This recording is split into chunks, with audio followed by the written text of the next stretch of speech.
Here we go. We'll start again. I've made sure I thought the authentication was all on, but apparently not, because it come up saying, "Do you want to authenticate?" Like, but anyway, well, I did start my last stream talking about the Trafalgar Square, but obviously, let me get the link. Yeah, literally, I deleted it in the back end. Literally, I went into the back end. I've deleted it. Let me get the link. I was too slow. But yeah, the actual stream itself is deleted. So absolutely crazy. So everyone wants to call in, but yeah, right. Yeah, well, talking about Trafalgar Square. Yeah, it definitely is. I didn't even see the picture. It's my own fault. I should have been a bit more. I'm knackered. I got stressed today putting a TV up in the kitchen. Wifey decided to have a new TV in the kitchen. So yeah, but yeah, yeah, that was tattooed on my brain now as a video chuffing GIF. No, I didn't realize. I suddenly saw someone said the pic, and I'm like, look, and I was like, oh my god, like, how did I not see that? And then we sat here talk, but as soon as you asked that first question, I was like, that's a bit dodgy. Yeah, but yeah, don't think we ought to do trans debate, really. You know, I mean, I can shut it straight down already. You know that. You know, if you think trans men can be in women's sports, then, you know, I've got a big hand and a little hand, and I therefore identify as a non-binary, non-digital clock. I would therefore like to time sporting events. Same difference, same. You know what I mean? Yeah, we back, Bingy, we back. Hi, Wiz. Hi, Shill. Hope you're well. Kate Tykes here. Hello, he's back. Yeah, that was bad. Back again. Yep, deleted. Literally, I went straight into the back end and deleted it as well. So, yeah. There's Chrissy Morris. Hello. Back. Hello. How you doing? Gents? All right, Chris. Yeah, so there you go. There your trans activists for you there. And how they deal. Do you reckon it's? See, the thing is, obviously, I've been around a little bit, especially as far as YouTube is. And what I find is you get the abusive YouTubers, the ones that just literally want to throw, insults at each other. And what they do is when they see that people are actually having a decent conversation, they can porn bombing. Yeah, but they are the ones who are trying to keep out of women's bathrooms because they're like that. Yeah. The fine line. You've got good and bad on all sides, haven't you? Absolutely, including even the Muslims, even them. All sides have got good and bad. You know what I mean? Yeah. Are they actually blocked, Wiz? Yeah. Well, I think I blocked one, and the other I just kicked from the studio. The first one, but the second one I literally blocked. But yeah, I had to quickly go into the back end of my YouTube studio to actually delete that video, because obviously then it's going to carry on uploading and then it goes live, doesn't it, so to speak, for everyone to watch who didn't see it live. The good ones, they just go about the business. Nobody knows about them. They just go about the business. They just go into women's changing rooms. That's fine, because they're the ones that have actually gone through all of the all the changes that they need to do. Unlike, what's his name, Buffalo Grills, what's his name? That idiot who went around Disney filming in women's bathrooms and were filming kids and stuff in background and shit like that. Yeah, but that's actually illegal, isn't it? That makes them a voyeur. Yeah. See, the thing is, once you start messing with people's privacy and and basically performing crimes, it takes you away from just being someone that isn't. Gender dysphoria to being a criminal, and and obviously they need to be treated. Those people need to be treated like criminals, not the whole community. Collective punishment is definitely not a thing. Yeah, you see, and then when it came up the debate about trans kids killing themselves or something. Yeah, well, maybe Pouncy, because they. Pouncy, Can you ban Kate Hike's J5K, please? Because that's that picture again. Yeah, so that ban them. Well, maybe it's because they're not getting the necessary treatment that they need. I might be able to having the bits and bobs, chopped off before they're ready, and it does happen. It happens when they're quite. I mean, my personal view is that children shouldn't be able to make that choice. As we've said, children shouldn't be able to make that choice because, as a child, you're inexperienced mentally. You know, I mean, you don't fully grow into an adult until you're in your mid-20s. You know, I think it's the amygdala that does that. Yeah. But obviously, we've got a massive problem with, without saying the words on here, without, the ending of a life, ending your own life. I think it's 1 in 4 people have at some point considered it. And that's considered to be the lower end of it because a lot of people won't admit it, even in an anonymous survey. Yeah. So, and I mean, I've certainly been depressed in my life. I've never actually thought of that. But, I'm quite a strong person. And I know a lot of people out there, I can think of 4 people off the top of my head, 2 of which were in the same year as my daughter at school that took their lives whilst they was at school. And, we've got a mental health time bomb that is ticking away. We've got no real effort being put on that area by, all the governments that have been in. Yeah. I mean, if I had a magic wand, people often ask me, if you was in power, what would you do? My first thought is that if I had a magic wand and I could make anything happen in this country, what I'd like to do, and considering that I can't do this myself yet, I'm trying, I would love to teach meditation to all children in school as a compulsory subject. Oh, that's because I've never met a single person that actually says meditation is shit. I've never met one. Yeah. Yeah. And I can't meditate. My brain just works far too fast. I'm trying to. I think it'd help me quite a bit because I can get quite stressed. And if we used to teach meditation to all of our children, the violent crime rates would go down, the mental health problems would go down, the eating disorder, everything bad would go down, and only good things would rise. Because but it all depends on what the kids are being told while they're in meditation, because it's basically like a form of hypnosis kind of thing, isn't it? You're that relaxed. You know what I mean? No, I mean, there are common misconceptions, and most of them I've held, and until you actually look into it, it is literally all things good. If there's anything bad to meditation, it's not meditation. You see, I imagine kids nowadays at school are getting bombarded with all these different chuffing things that they can't work out. That's why they're probably, unalive. Because they need to leave it until they're older and not even start confusing them with these particular things that they might be or might not be. I reckon, anyway. Yeah, sadly, it's not one size fits all, though, mate, is it? It's one of them things where if you've got a kid that is suffering from gender dysphoria, any time is a good time to speak to them.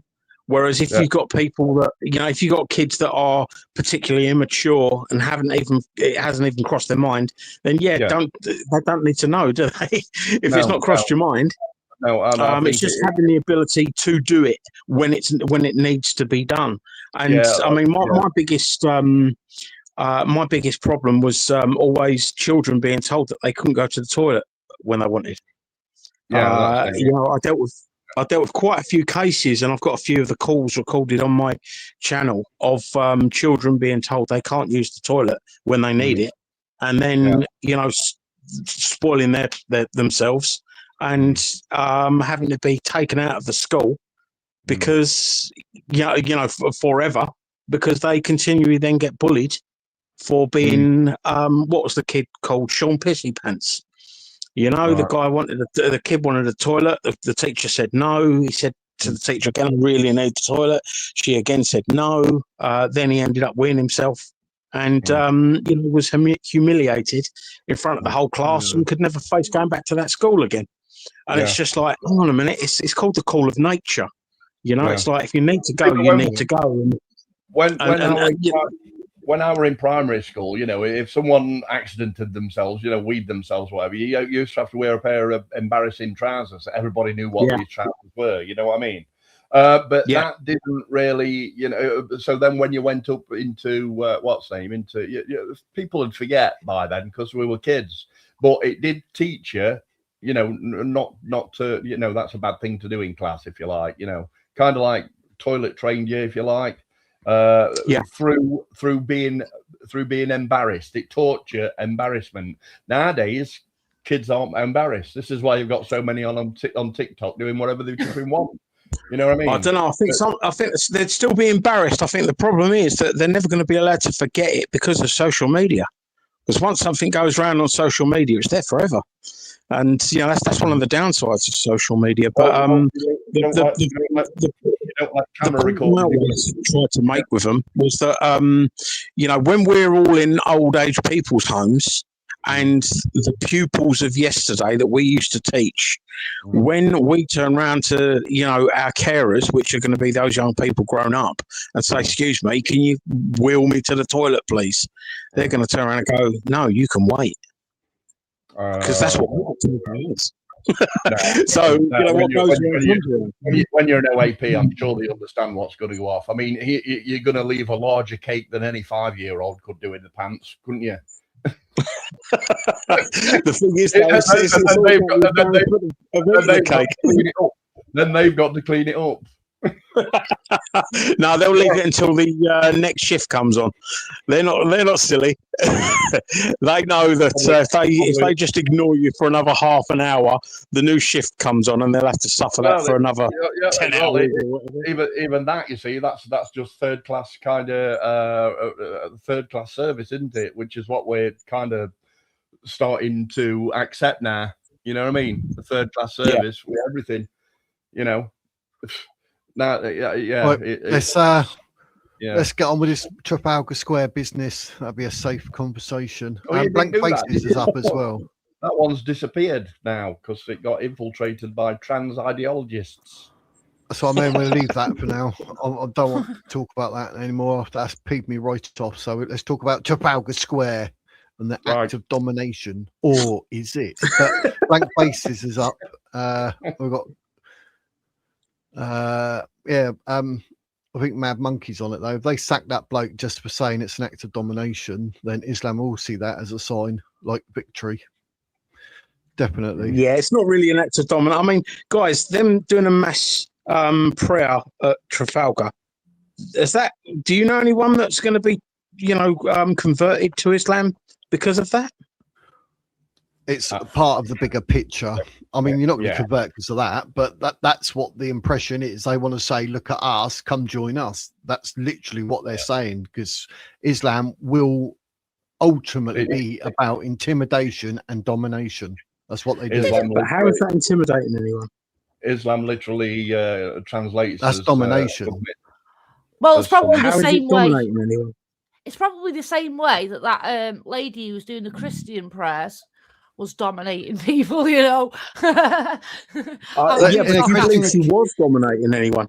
I mean, I'm not religious at all, guys, by the way. So, you know, I find it all a little bit silly that, you know, grown adults have got imaginary friends. I respect that people, you know, do want, because I'd love to be religious, because there's nothing that I would want more than to believe that when I kick my bucket, I'm going to heaven. Whether that be, you know. So you what you do is, right, you look for your best options, right, and you create like a legacy package, if you like, right, in order to leave it for future generations, such as Einstein and stuff like that. He'll always be remembered as being one of the greats of science, such as him. It doesn't matter. Even if you give off some of your humor to someone else and that gets remembered, right, then you are kind of living in heaven, if you know what I mean, because nobody will forget. You know what I mean? And I know you'd have to do something really, really massive to do that, but as long as your family and your friends, if they remember you like that, right, then you know that you're going to continue on for until you've got used to the point of being dead. And then, I mean, if you're an inspiration, if you're a person that's inspired people, you know, giving people aspiration and inspiration to do good, then obviously that can be the legacy that you don't have to have through any religion. So what I'd like my legacy to be to you today is to like kind of get you to understand that the left aren't very good. I see. The thing is, I sort of agree with you, but I understand that there are gradients to the left. Yeah, I mean, I've got myself down as centre left. I'm definitely a centrist, and I'm slightly on the left-hand side. I used to be a lefty, and I met a load of conservatives because I thought that they were all arseholes. Yeah. But I met a load of conservatives and found some very, very good people. Yeah. And I obviously, took it in. I just went, you know what? You guys ain't all as bad. Not every one of you is Boris Johnson, because you've got some really bad righties and some really bad lefties. Yeah. And the people in the middle, and that's what the political parties have always gone for. They've always tried to sort of like, take the majority of people, the moderate people, out of the middle. The trouble is, one loud extreme left or extreme right is a lot louder than 100 silent moderates, and that's the problem, because no one wants to listen to someone that's saying nothing. Whereas, if you get someone, I mean, guys, I think from what I've heard, most of you would be self-admittedly right-wing. Is that a fair assumption? No. Yeah. Well, no, not really right-wing anymore, is it? It's globalists and nationalists. I wouldn't say to either side. I hate using left and right wing because it's very divisive. But the trouble is, right, is what a lot of people don't realise. It's not about the left versus the right. It's about the top versus the bottom. Yeah, indeed. Yes, and the top and the bottom.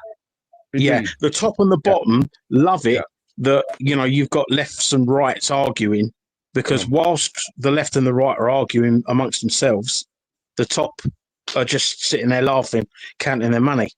I mean, look at the EU and who's there. They're unelected, the EU, and then they hand laws down to us. And this lefty government at the moment are accepting all these laws and on all these instruments. Do you think the current government is a left government? Because I've got them down as centre right. Oh, very. I've got left. Keir Starmer. I can't stand him, by the way, but I've got Keir Starmer down as being, very slightly right. Very left. He's always taking Mickey out of us working class. He's always doing working class down. Of course he is. Look at Southport. What about Southport? Obviously, the right people, the right-wing people have caused all these riots and stuff like that. Well, they did, though, didn't they? No, not really. Who caused the riots, mate? Who caused the riots? It was, were they even riots? They were more of a pro. No, they was definitely riots, mate. I've been in a couple. They was definitely riots. So they were a vacuum at first, which got filled by people like Andrew Tate saying it was Muslims, right? Yeah, falsely saying. And then Keir Starmer came on and said, it's all the right-wing people. But it weren't. What it was people fed up of having all of these migrants coming in and killing his kids. But that was nothing to do with Southport. Oh, well, yeah. Axel Ruder Cabana. And then what did they try and spin off? Oh, yeah, he's a Welsh choir boy. No, he ain't. He was a Welsh choir boy. Right. He was a Welsh choir boy. I think the press use hot things like that in regards to, he's just a young Christian boy and all this shindig, because it outrages us. He had an Al Qaeda manual. I don't think no one would have agreed with you that he was a Christian, even though his family were and are Christian. I've worked with a couple of people that have got a very good insight onto that specific case, by the way. And the thing is, I don't think anyone would say this guy's a Christian, even though that was what would have been put down because of his previous history, being in a choir, for instance. He's got to be a Christian if he's part of a choir. So not when you were a kid, and then he come out and then he gets to 18-year-old or however old he was, and now he's got Al Qaeda training manuals in there. They didn't even do him for having rice in, for God's sake. What's all that about? Yeah, that's because That's but the writing thing wasn't indicative of any Muslim leaning, religious thing. That was literally because he saw it off of. Are you aware of Breaking Bad? The season. I've watched it twice now. Yeah, Breaking Bad was brilliant. The reason that he got onto writing was because he watched Breaking Bad. And if you was to, and please don't do this, anyone, I'm not recommending this at all, but if you was to put into Google or the dark web, whatever it is, how do you make ricin, you would have got that manual that he got.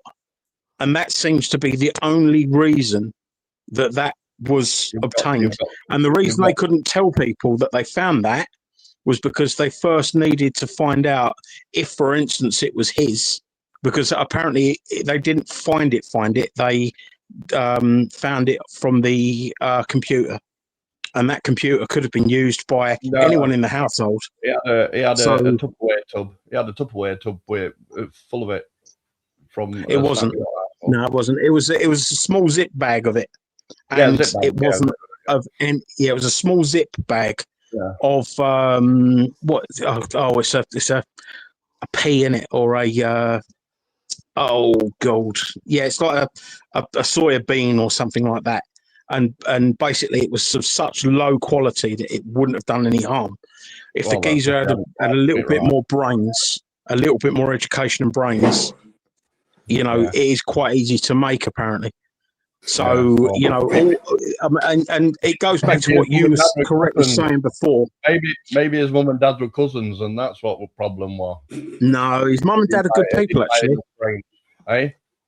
His mum and dad are devout Christians that help a lot of people actually. They're not cousins, didn't help those girls very much, did they? Yeah, but so did John Wayne Gacy. How could have the parents known what he was going to do? No one did. Stop him before. Because they're his parents, and they neglected. They neglected to keep an eye on him and what he was doing online. That's why. I don't mean to sound aggressive. No, it's fine, bud. It's fine. He was a week away from being 18, and that basically admonishes any parent of the 24/7 need to watch their children. Ultimately, that Axel Rudiker-Barner was a sick puppy that had massive mental health problems, that has got massive mental health problems. Yeah, and his parents. There was no one was to blame for what he did other than him, and even he. I agree with that. And his parents. It's like trying to say that it was the parents' fault. No, I don't think so. Good parenting does come into it, Everything comes into it too, and they were bad parents. They should have done much better. He clearly had problems. They didn't deal with it. There were numerous attempts in social services. I haven't finished yet for a second. You've talked for a lot this evening, so I just thought I'd speak over you for a minute. Go on, mate. You just did it again. What? Just to encourage you to speak. Sorry. Thank you. Now, the social services were involved. There were mental health teams were involved. The parents knew exactly what he had in his bedroom. Why didn't they report him to the police? Why didn't they report him to other services and insist that something was done about someone that was quite clearly a problem child? Maybe they didn't think that they had to, Jake. Maybe they did report him. That they had to because it was already under Prevent, but Prevent is run by the government. They did report him. They reported him to Prevent one occasion. Well, they didn't do a very good job, did they? Otherwise, 3 little girls wouldn't have died. No, Prevent didn't do a very good job, but Prevent are there mostly for religious and political ideologies, not for nutters. Who do Prevent have to answer to, besides the public, the government? Home Office. The Home Office. The Home Office, exactly. And who's in the Home Office right now? Sorry, but that was when he was reported to Prevent. It was the Conservatives that were in. Yeah, Conservatives. They're useless as well. They're just as bad as Labour. Yeah, I totally agree. Yeah, I totally agree. Yeah, but the problem is that there's 70 million people in this country, and not very often, once in a blue moon, you get a complete nutter go mad, and that isn't usually due to political ideologies or religious ideologies. It's usually due to them being mentally ill. Someone should make a point. Well, yeah, but they can say that if they're believing in a bloke who, like, you know, marries his girlfriend at the age of 6 and then makes the marriage at the age of 9, then, you know, please explain how that is anywhere near sane. Do you know that King Richard II had a 6-year-old wife called Isabel? Yeah, that's got nothing to do with it, because that's a king, not a prophet from God. That's totally different. Oh, yeah, there is that. Yeah, but I mean, I personally don't believe in any prophet from God. I don't believe in any God. And so, to me, they're all fictional characters. You believe in what's right and what's wrong, though, don't you? No, and I don't believe that any adult should be with any child. And King Richard II married a 6-year-old. Yeah, well, you can't compare a king to a prophet. And what year was that? No, but you can compare. Hang on, you can compare a real person with a fictitious person. What you can say is that your claim about these lone nutters being extremely rare is absolute bollocks. Because if that were true, then there wouldn't have been a succession of apparent lone wolf Muslim attackers over the last 20 years, would there? Okay, Michael Ryan was Hungerford, and Thomas Hamilton was Dunblane. Yeah, both white guys. 2 people. Both Christians. Yeah, 2 people. Both How many Christians. Muslim attacks have there been? How many have there been? I don't know. You tell me. In the last 50 years, 20. there's been over 66,000 Islamic terrorist attacks, and it's killed over 250,000 innocent people. And you're we've killed 2 people. We with America have killed 2 million Iraqis. One of whom is from 1996, and you're giving that as a counter argument. It's not very convincing, is it? Well, no, that's just the 2 that come into my head. I mean, if you have a look at the serial killers that this country's had, that isn't the same. Well, thing. what is? What is? They're not killing in the name of religion. Terrorism and spree killers. Right. So Axel Rudakabana didn't kill anyone in any religion. He killed those poor children. You said no, they didn't know about it. So why was he didn't know about it 3 times? Because they was worried about what he might be building up to. They was worried that he was spending ridiculous amounts of time looking at horror. And the police asked online access away from him. Yeah, but how do you do that without someone performing a crime? How you do that. You contact your internet provider and you put on parental controls. You take away their devices. You do not allow them to use devices. No. There's many parents in the UK, especially mothers, that are absolutely terrified that their children are going to commit crimes, and they contact the police, and they're in touch with the police and the social services, and they just fob them off all the time. And I know this because I've got personal experience. They did do it. I agree with you. With Muslim, not what do they call it? Asian grape gangs, just like they did do with them victims. Sorry, what did they do with them? What did they do with them? But put the points again at the government and you know who's in charge above us, like the ECHR and stuff like that. This government's too weak in order to, you know, say no, we make our own laws. Sod you. Correct. We have made our own laws. ECHR is based on our laws.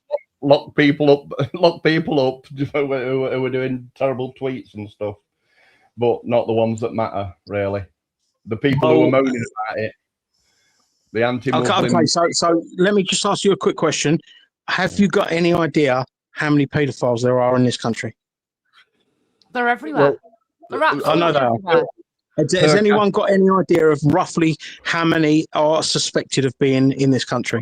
There must be loads, but per capita, it's mostly 500,000. There's half a million paedophiles in this country. Do you know how many prison spaces we've got?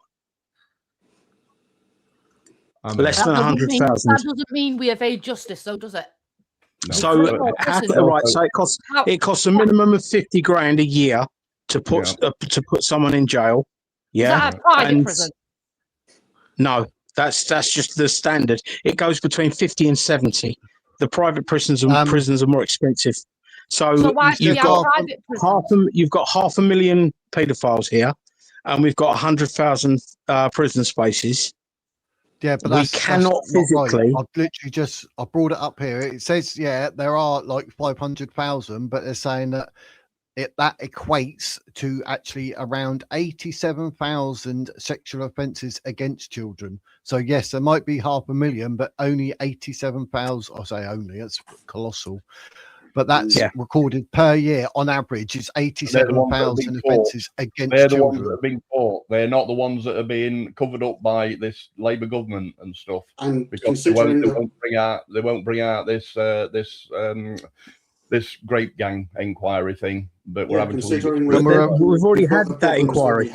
Then we don't really need to let in unvetted people, do we? You know, we've got enough problems here without inviting in people from the third world and from war zones that we don't know who they are and letting them loose in our towns and cities.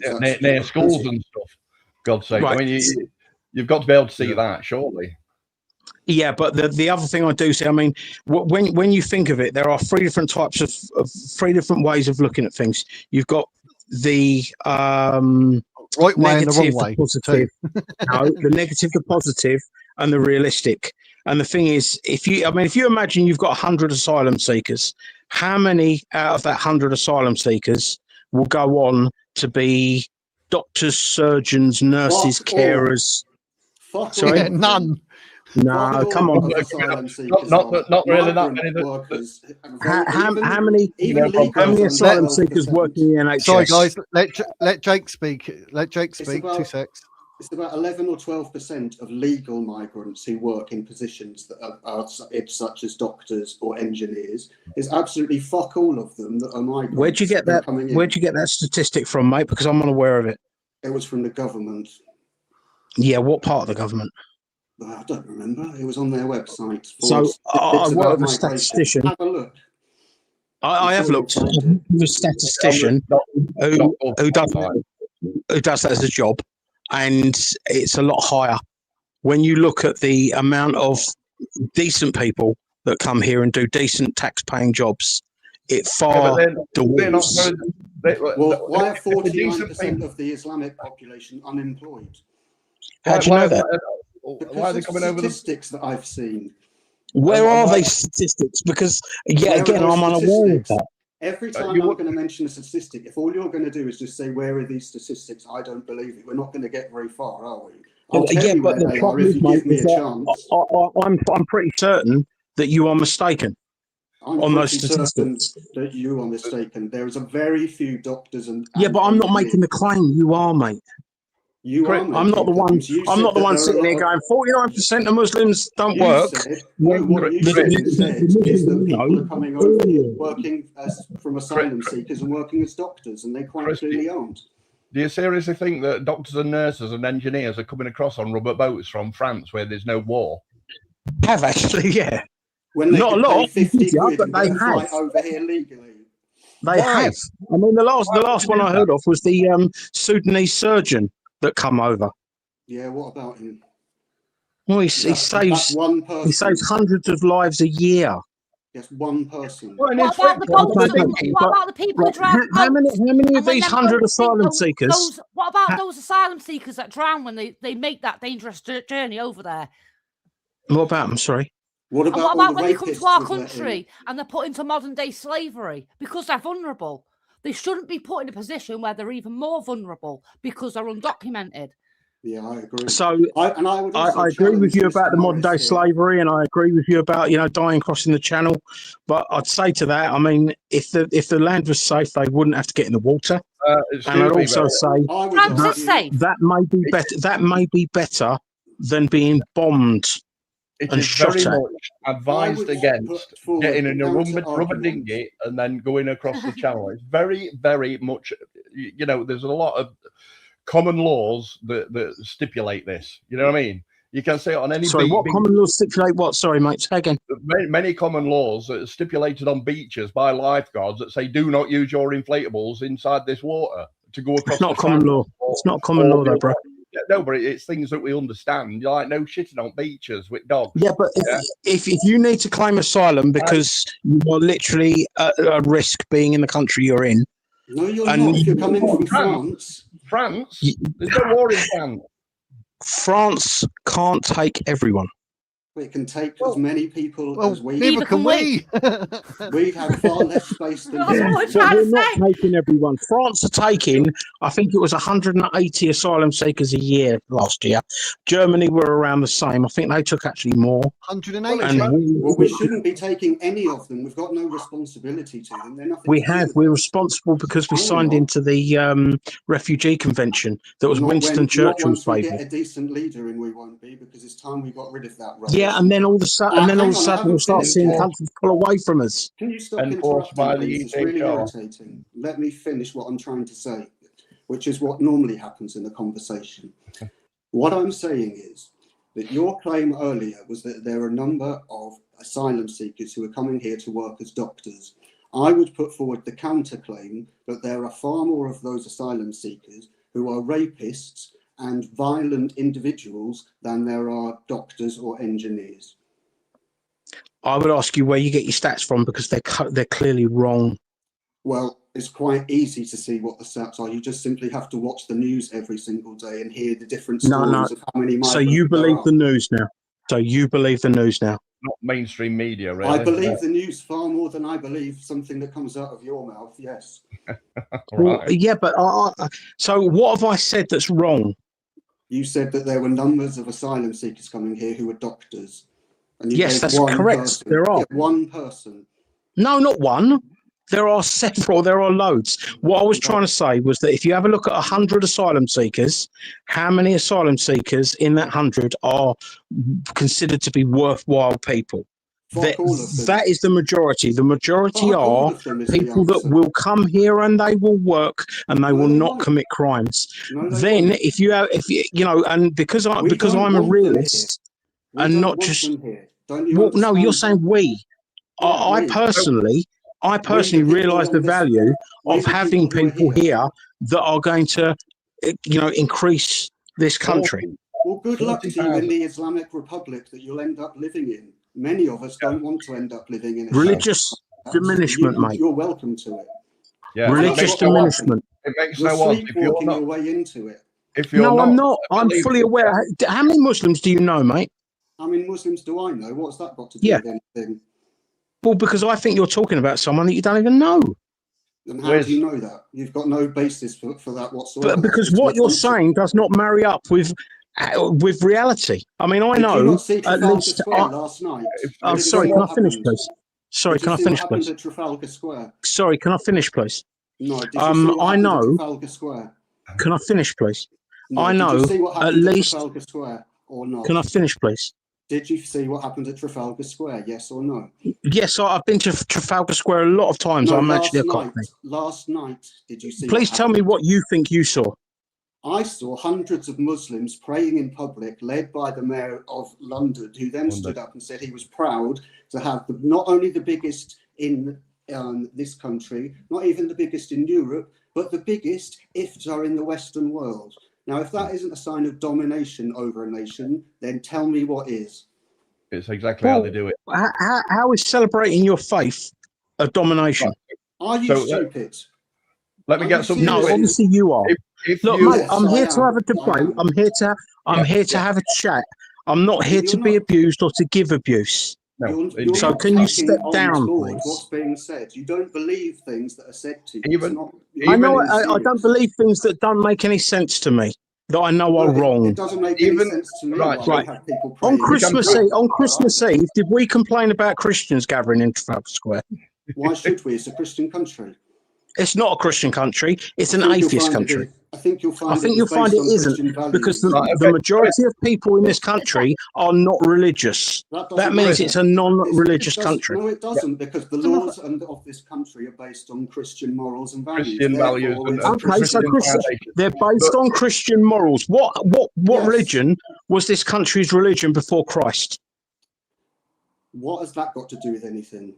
Well, because paganism was what this country was. We was a pagan country. And then we got invaded by Saxons.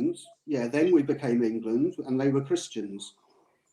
So I've got something I can prove. Yes. I've got something I can prove. They Right? were Catholics. Even if it doesn't matter about religion, Catholics right? Even if you are not, So right, why Catholics and Protestants are arguing all the time? Can I speak, please? Right. So even if you're not of Islamic faith, it makes no difference. I'm sure the Wiz, who's it this way, I'm sure the Wiz can actually point this out to you by quoting one of his Quran verses, which is written in their Quran and also in their other higher up thing, whatever that's called. I don't know, but yeah, it is honestly, mate. I'm not safe. You're not safe, right? Anybody who does not believe in the Islamic faith is not safe. Wiz, I don't believe you. There, nobody don't believe. You don't believe. I don't believe that. I don't believe that if you're not a Muslim, you're not safe, because history just.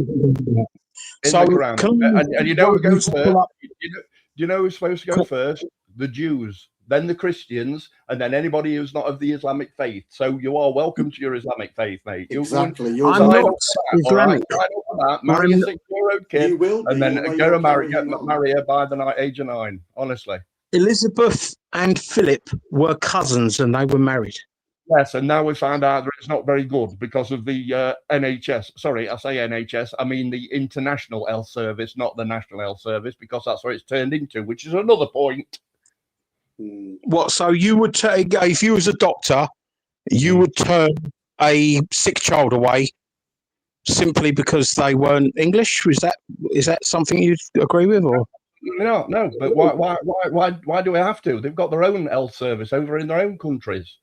Yeah, they've got their own health service over in France. They're not in their own country, and they're here. I've got appointments now spanning the next 3 months for the NHS, right? Because they couldn't get me in. They even cancelled me my Saturday appointment for my blood sugar and my blood pressure, which this stream ain't really helping. Wiz, have you found that chuffing document yet? Yeah, I've got one off the screen. Chris. Sorry, Wiz. Yes, Chris, mate. can you see the screen? Here you go, mate. Sorry? Can you see the screen?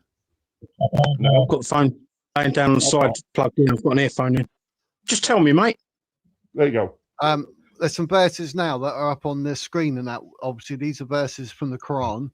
I won't tell you the verse and the chapter and bore you with all that. I'll just say the line that's relevant. Slay the unbelievers where you find them. Muslims must not. You're unbelievable. You're an unbelievable. I know I am. Yeah, I know I am. It's not acceptable. Maim and crucify infidels if they criticize Islam. Terrorize and behead those who believe in scriptures other than the Quran, i.e. the Torah and the Bible. Muslims must use all weapons to terrorize the infidels. The unbelievers are stupid. Urge the Muslims to fight them. When opportunity arises, kill the infidels wherever you catch them. The Jews and Christians are perverts. Fight them. Make war on the infidels living in your neighborhood. Actually, I've got the, let me just take the chat out of the way. Punish the unbelievers with garments of fire, hooked iron rods, boiling water, melt their skin and bellies. Do not hanker for the peace with the infidels. Behead them when you catch them. And there is actually a verse in the Quran, the Hadith, where a rock will actually call out and say, "Hey, Muslim, there is a Jew." There's a Jew behind me. Yeah, I heard that one.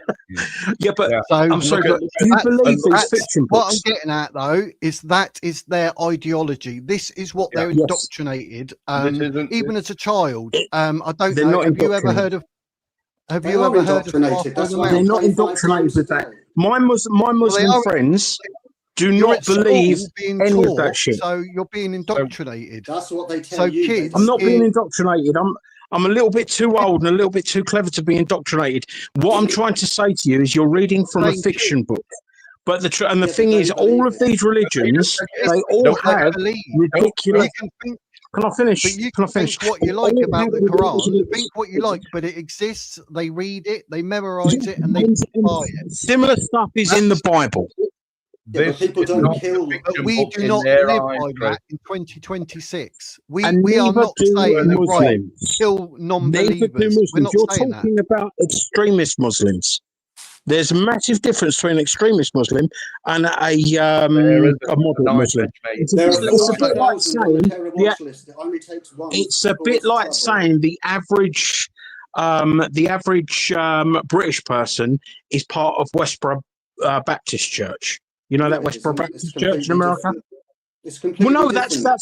Right, so guys, the Muslims that I know, and the mass, you know, the mass majority of Muslims are not extremists. Is that right? First of all, what you have to understand here, and that you're not taking into account, is that Islam isn't just a religion like you seem to think it is. It's a political ideology. It's also it's not? It's a religion. It's a religion. Excuse me, I haven't finished. It is a religion, it is a political ideology, it is a system of law, and it is a manual for living. It is not like any other system. It's a totalizing psychic infrastructure. And the way that it brainwashes its followers is by making them submit to it 5 times every single day. So the repetition sinks into their minds. Everything in that book, they believe totally 100% is true. No, they don't. And they will die for that book, but they will tell you. No, only the extremists would. Excuse me, I haven't finished yet. And they will tell you a nice fluffy story of Islam that they think that will impress you, telling you about the longevity of its history and how it's the direct word of God. But you don't understand what is in that book, and you don't understand how Islam works. And if you I understand that book is fictitious. I understand that book is fictitious. Have you got some sort of a problem with listening? Because you seem. I've not got a problem with listening. I think I've been very good. But it's when you tell lies. You're doing it again. When you are basically extremely wrong. When you are trying. Sorry. I haven't finished talking yet. Let me finish before you butt in, please. Thank you. Well, are you going to make a point so I can back to it? You've just done it again. Well, I'm trying to work out how we're going to have a conversation, mate. Stop talking and wait until I've finished, and then take your turn. But you are never finished. That you keep butting in. Stop doing it, and then you'll get your turn. It's very simple. I've had plenty of people butt into me as well. I'm more than happy to have a conversation. It's just it needs to be on equal terms. You've just done it again. And you've just done it again. You just did it again. You're just trying to dominate the conversation by talking. I'm not trying to dominate the conversation. I've got about 3 people around. I've got about 3 people in this conversation that are at me. Yeah, and I'm supposed to sit here and just take your far right stuff without trying to tell you when you're wrong. Stop. Look, mate, how old are you? How old are you? That has got nothing to do with it. Stop talking. Well, it has got something to do with it because I think you're being rude. The final point that I'm making, and you're the one being rude by butting in, is that there are you just butted in on my butting. 40,000 people on the terror watch list. It only takes one of them in order to cause carnage. All of the people who follow Islam follow exactly the same book. The potential and the susceptibility of people following that religion is far higher because there is inherent violence in that book, which people follow and will die for. And you need to understand that. And now you can have your say. And I will not butt in because I'm not like you. Thank you. So there are very few extremist Muslims. Luckily, there are very few extremist Christians as well. The people you are talking about are the extremists that are. I thought you said you wouldn't butt in. I didn't. No, it's me. So, mate. It's me. Sorry. Oh, sorry. Right. So, guys, can you just look this up for me then, please? Because unlike other people, you know, I've just got it in my head. So, Numbers 31, I believe it's 17:18. It's this part of the Bible. That isn't what we're talking Numbers. About. We're talking about Islam, not the Bible. No. I'm drawing an equivalence. So Numbers 31. It's a false equivalence. It's not a false equivalence. Look, the Quran has awful. Did we just say that no one would butt in? Because that's not what's happening. So well, I thought I'd all these fiction books have awful shit in them. Is that we agreed on that? The Bible has awful stuff. Quran has awful stuff. The Talmud has awful stuff. All of these fictional books have awful stuff in them. Is that not an agreement? Can we agree on that? Depends what you categorize as awful. How is that relevant when no one actually lives by what it says? Whatever's bad in the Torah, the Talmud, the Bible, or the Gospels, no one lives by that and says, "Oh, it says this in there. Let's do that." We don't do that. Some people do, mate. Some people do live by the Bible. Do. Like, Tell it's me like all the these Christian Islamists, terrorist how attack. come all this happens, but Muslims don't denounce Islam? Why don't they denounce it? Because they Why are the don't you guys denounce Christianity? hiding Why don't you the denounce state. Because Christianity? there aren't Christian terrorists blowing people Yes, up. there are. Where? Yes, there are. Where There they? are I've never seen any. terrorists in all faiths. Where are the Christian extremists in this country? When have you Well, ever how many heard? people? How many When people have you, have how when many have people you have the heard Jesus Christ Western is armies great? killed in the When have you Middle ever East? heard that? How many? A Western army is not the same thing. I said, how many Christian extremists, terrorists are there in this country? So I would class. Okay. So 160 kids in that Iranian school. That isn't the answer to the question, is it? That's a completely different idea. You're just dodging the question. I'm not dodging a question. What question was it you asked? The question was, how many Christian extremist terrorists are there in this country? Hundreds. And what is your proof for that? The fact that we're having this sort of a conversation. I'm not calling you a terrorist, but there are people with worse opinions than yourself. You don't know. I mean, you know, you've only got to have a look at social media to see how happy quite a few Christian, British, and Americans were happy that 160 girls got killed in Iran. But they are not Christian terrorist extremists. Yes, they are. No, they're not. They're not going out cutting people's heads off, going on stabbing sprees. Neither are running people Muslims. over or blowing them up. what happens if you Neither are Did you Muslims. say, did you There just are say extremists. Did you just There say are that extremists Muslims aren't that doing do bad things on both sides. Is that not an agreement? Can we not agree on that? We can only agree on that if you will agree that there are far more Muslims that do it than any other religion, and that is true across history and time. I don't think so, because the numbers of the wars that the Western armies get into. That's not terrorism, that's warfare. I believe it is. It's terrorism to the person that's receiving it. No, what is not. terrorism? Terrorism is to hide your bases underneath school buildings and then have the Jews blow it up and then pick up an iPhone and then report that to the mainstream media. That's terrorism. And I can right, but that's not what the Palestinian people are doing, is it? That's what Hamas. Palestine doesn't exist. Terrorist organisation are doing. No matter what Labour tells you, Palestine doesn't exist. It was impossible to even have its name because there was never a P in make up the word Palestine. There were only a PH, as in Philistine. As in you. Ace told us that, didn't she? Ace does that, yes. Yeah, she did. Right. So have we gone off the main side?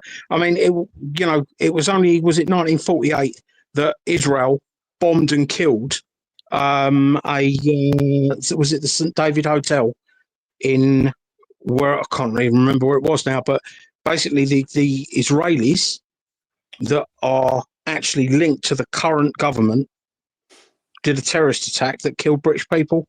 I think it was in the hotel next to the British Embassy. I think we're getting a bit distracted here because the question was about Christian extremism.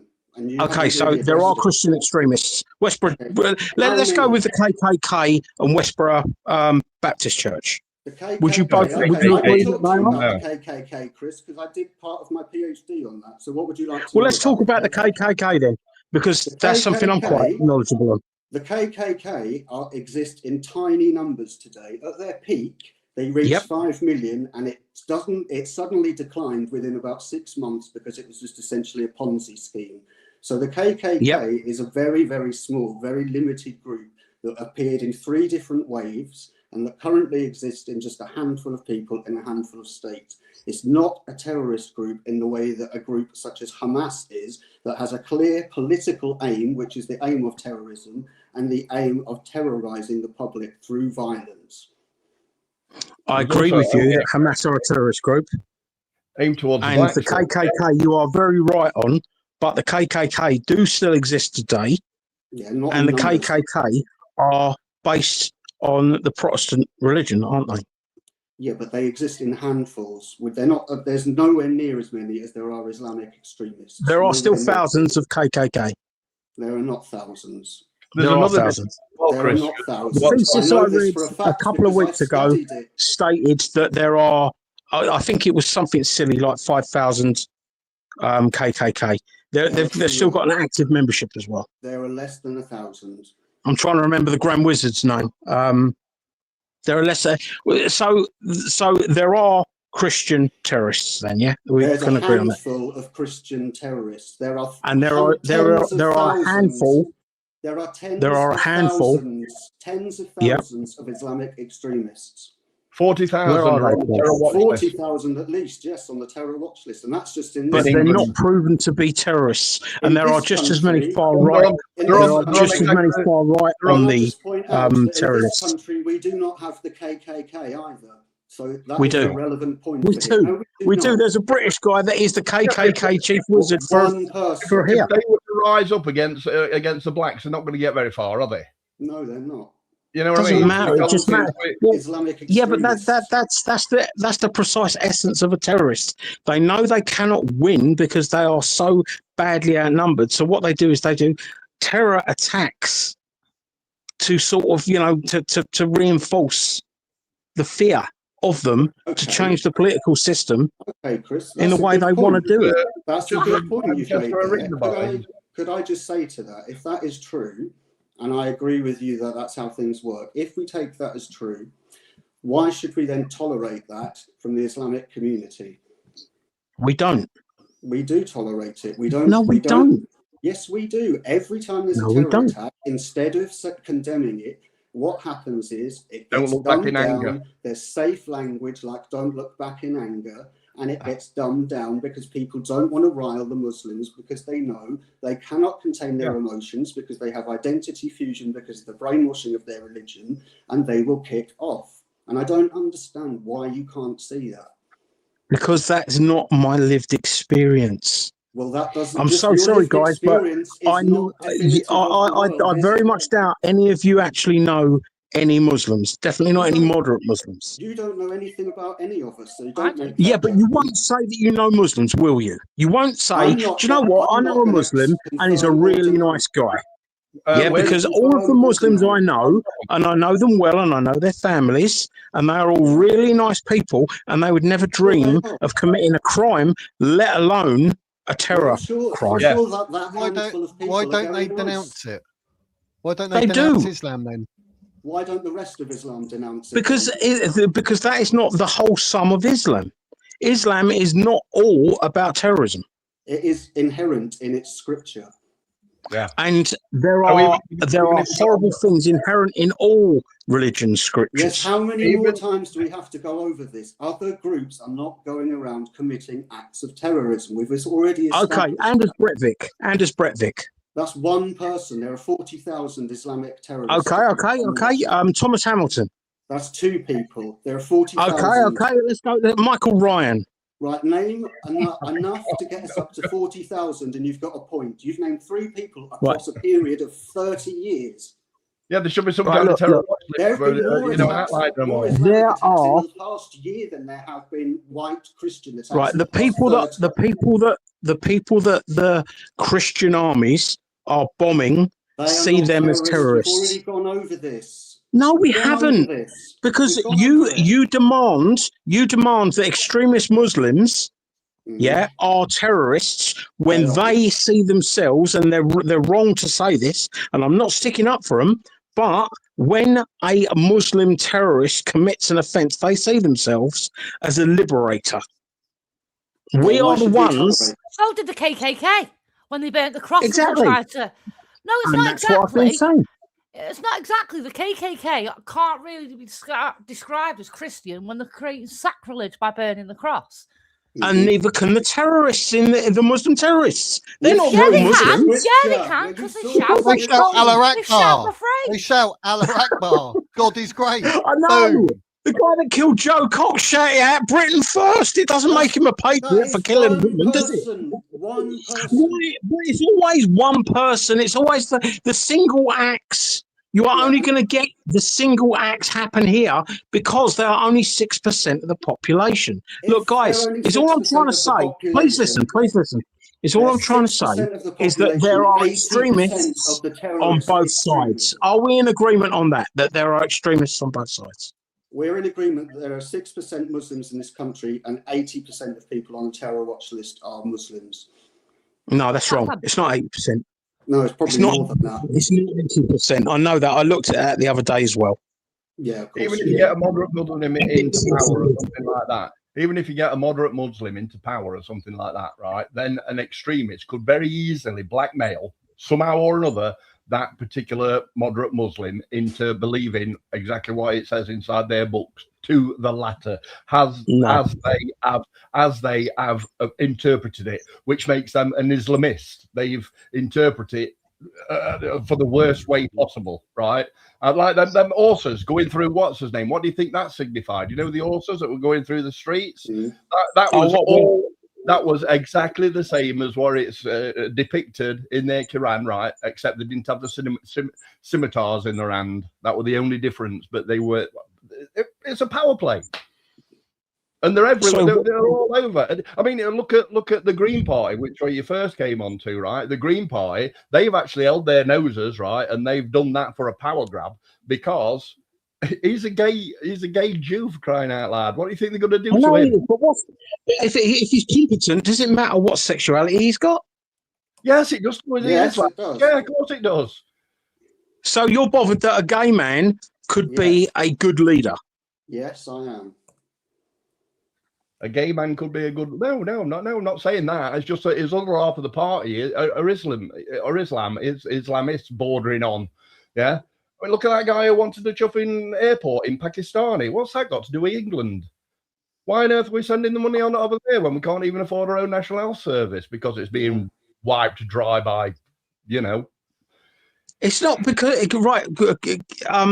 medical tourism is nothing compared to, for instance, tax avoidance. Why on earth are they coming over here for medical? No, that is for real. 32 billion a year is swindled out of tax, and it's not even a third of that. Nobody's saying that people aren't skimming money off the top of the British people. Nobody's saying that. Yeah, no matter what it is. Yeah, the people are doing that. I totally agree with it. There are so many corrupt politicians and whatever else is out there. They're in every arm. And because there is so much corruption, and we all agree that there is, and there is not enough money that's being distributed downwards, which it should be, that again is another good reason for saying, why should we be letting people in and letting them use our national health service, which we can't even support ourselves? They should pay for it. Can I give you the I mean, do you know the Anne Frank explanation for refugees? I don't care what it is about refugees. I'm not interested. Why don't you care, mate? Why don't you care? That's I don't give a flying fuck about refugees. They're nothing to do with me or this country. They're people, mate. So you don't care about people. I haven't finished yet. I don't see why we should have any obligation for them. I don't see why we should pay for them. I don't see why they should be allowed to come into our country and cause the havoc that they're causing. And I certainly don't think that there are many people who voted for that. No, your lack of compassion astonishes me, mate. And you're saying what people? Exactly. What people? I know you don't care. And that's what I'm saying. Because you don't care, you know, I hope that you're never on the arse end of your own logic. Why should I care about someone from a foreign country that has nothing to do with let me explain the Anne Frank argument to you and see if you care afterwards, right? I won't. Now, what happened to Anne Frank was wrong. Do we agree with that? Do we agree with that? I don't care. It's got nothing to do with this country. Can you get away from I don't care and have nothing to do with the UK? Right. Can we agree that what happened to Anne Frank was wrong? That she shouldn't have been killed? Can we agree that? Can we agree there's quite a lot of food banks in the UK and it's crippling our people to the fact that we've got to eat out-of-date food and food that tastes like absolute crap? What's that going to have on our psyche moving forward? That's nothing to do with the asylum seekers. How are we supposed to help other people if we can't help ourselves? If we can't, we can help ourselves. We just don't help ourselves. So going back to it, what happened to Anne Frank? That's a lame excuse. That's a lame excuse. How is it a lame excuse? How is it a lame excuse? It's a lame excuse. For instance, my circumstances. Let's talk about my circumstances because, you know, I'm a woman. Love talking about me. But I'm a carer. And I'm a carer due to circumstances that are completely out of my own hands. I can't afford legal support. I can't afford regular meals. I can't afford clothing. I'm literally scrimping and scraping every single day. And people are saying, give more, give more. I've got nothing to give. The And country there's so is on many its arse. people. The country is completely on its arse, yet we're letting people come into the dinghy and come back. What? You're blaming the players and not the game. All you've got to do is go to France, get in a dinghy, really and come back to the country. You'll get given a hotel and all sorts. That's what you got to do. It's not a hotel. It's a hostel. It's an asylum seat. Whatever. It's not 4-star. It's not 5-star. Possibly barracks. It's not 4-star. That's because right-wing politicians signed up to the Refugee Convention. That is not the refugees that caused that. We didn't vote for that. Illegal immigrants. So sorry guys, if I can just get this point across, you might be able to understand me a little bit better. So what happened to Anne Frank was very wrong, but it was legal. In Germany, it was legal to kill Anne Frank. Yeah, it was illegal to help Anne Frank, right? Exactly. Now, the reason we could not intervene, or Europe could not intervene earlier to stop Germany killing millions, was simply because Germany made very, very bad acts into lawful. And as I said before, that has got all to do with England. If we would have looked at the case of, for instance, Anne Frank, we would have been able to say to them with ECHR, Germany, what you are doing is very fucking wrong, and basically your number's up now. That is the reason why ECHR is a good idea. And I'm sorry, but how many of you believe that ECHR is anything to do with the EU? That does have the word European in it, but it's a European court. So because it's got a geographical similarity, the ECHR is absolutely nothing to do with the EU. I didn't say it was to do with the EU. I said it's got the word European court in it. Because that seems to be the miscomprehension that a lot of right-wingers seem to have. It's we vote out the EU. The ECHR is nothing to do with the EU. You make a lot of assumptions about people, Mr. Morris. You shouldn't do that. Yes, I do. But because people fail to answer questions. Assumptions make a fool of you and I. A fool of you and me or something, I thought it was. Are you that's trying to say that assumptions? Because what I'm hearing here is, oh yeah, we need to get out of the ECHR and whatever else. And it's like, you've got no idea of what the ECHR is. No, what is happening here is people are making a point, you don't like it, butt in and shout over them, and then you come up with some ridiculous point. Someone will counter it with evidence, such as the Quran verses you were given. Then you deny that evidence, then go. No, I don't deny that evidence. When did I deny that evidence? I've never read it. You've just done it again. What? I've done what again? Are you incapable of listening? You're telling lies, and I stop you when you tell lies about me. I do not believe you cannot have a conversation. I haven't read any of their fiction books. Have you ever been socialised? Yes, very well socialised, thank you.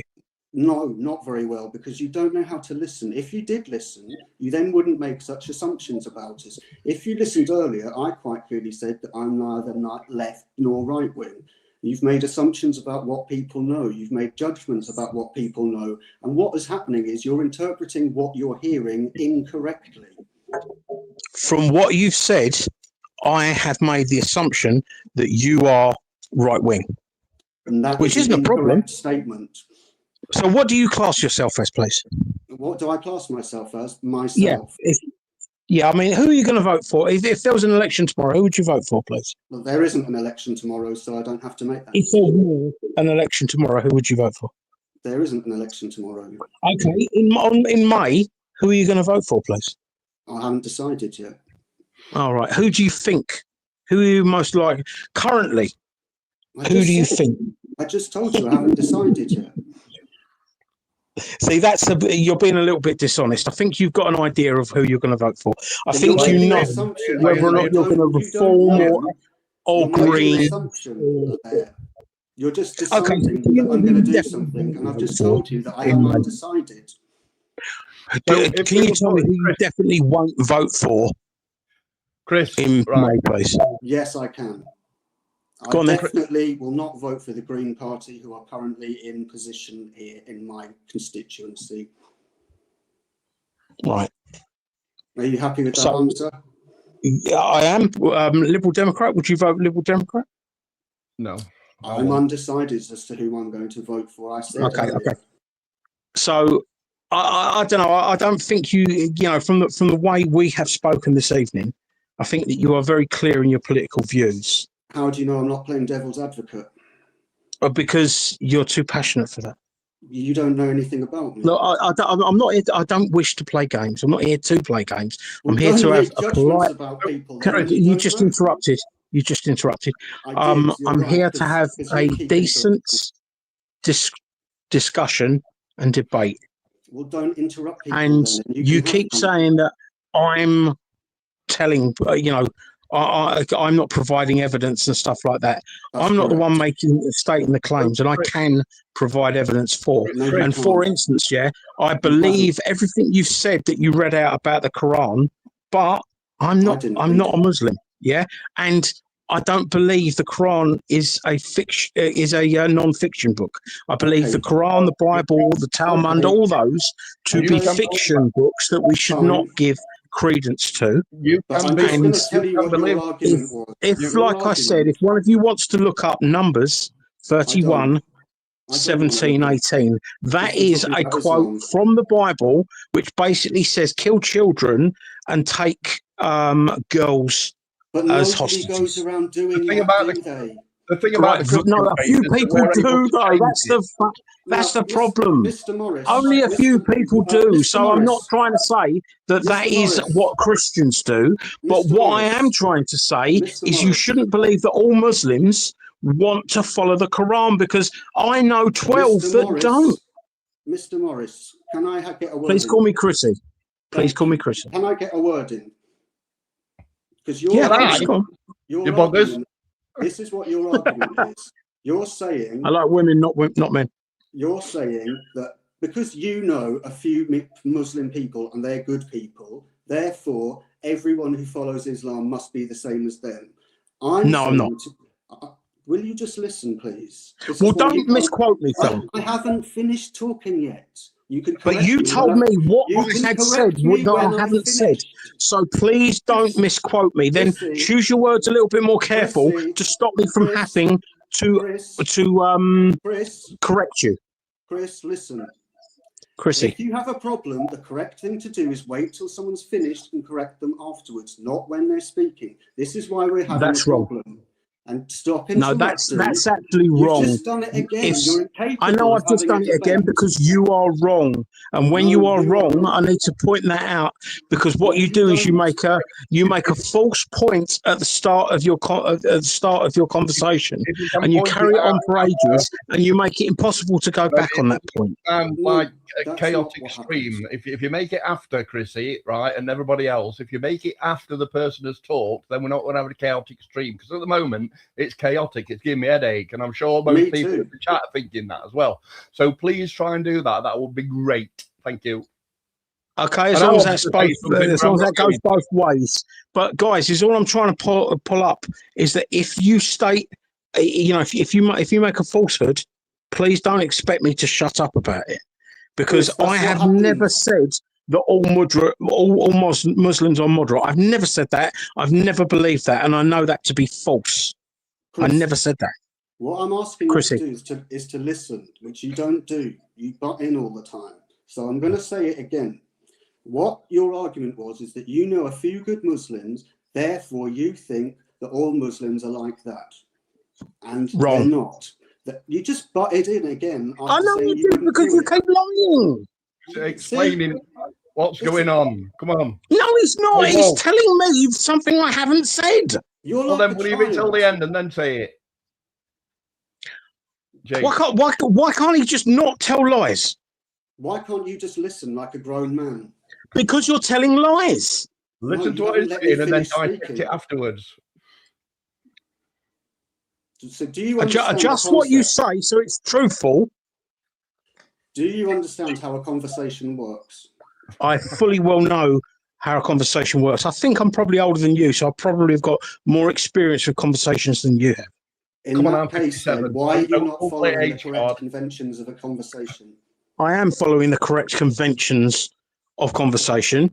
But it And the isn't correct conventions of conversation is when someone tells a falsehood, when someone lies, No, you that's should not be what able to happens. interjection. That isn't what happens, Chrissy. What happens is one person speaks and they make their point. When they finished, the other person then speaks. If the person who was speaking beforehand made a mistake or said something the other person disagrees with, the person who follows can then say, I disagree with you. If the person does it whilst the first person is speaking, you then can't understand what is happening. And you're butting in without... So you just did it again. Precise. You just did it You again. finished. You paused.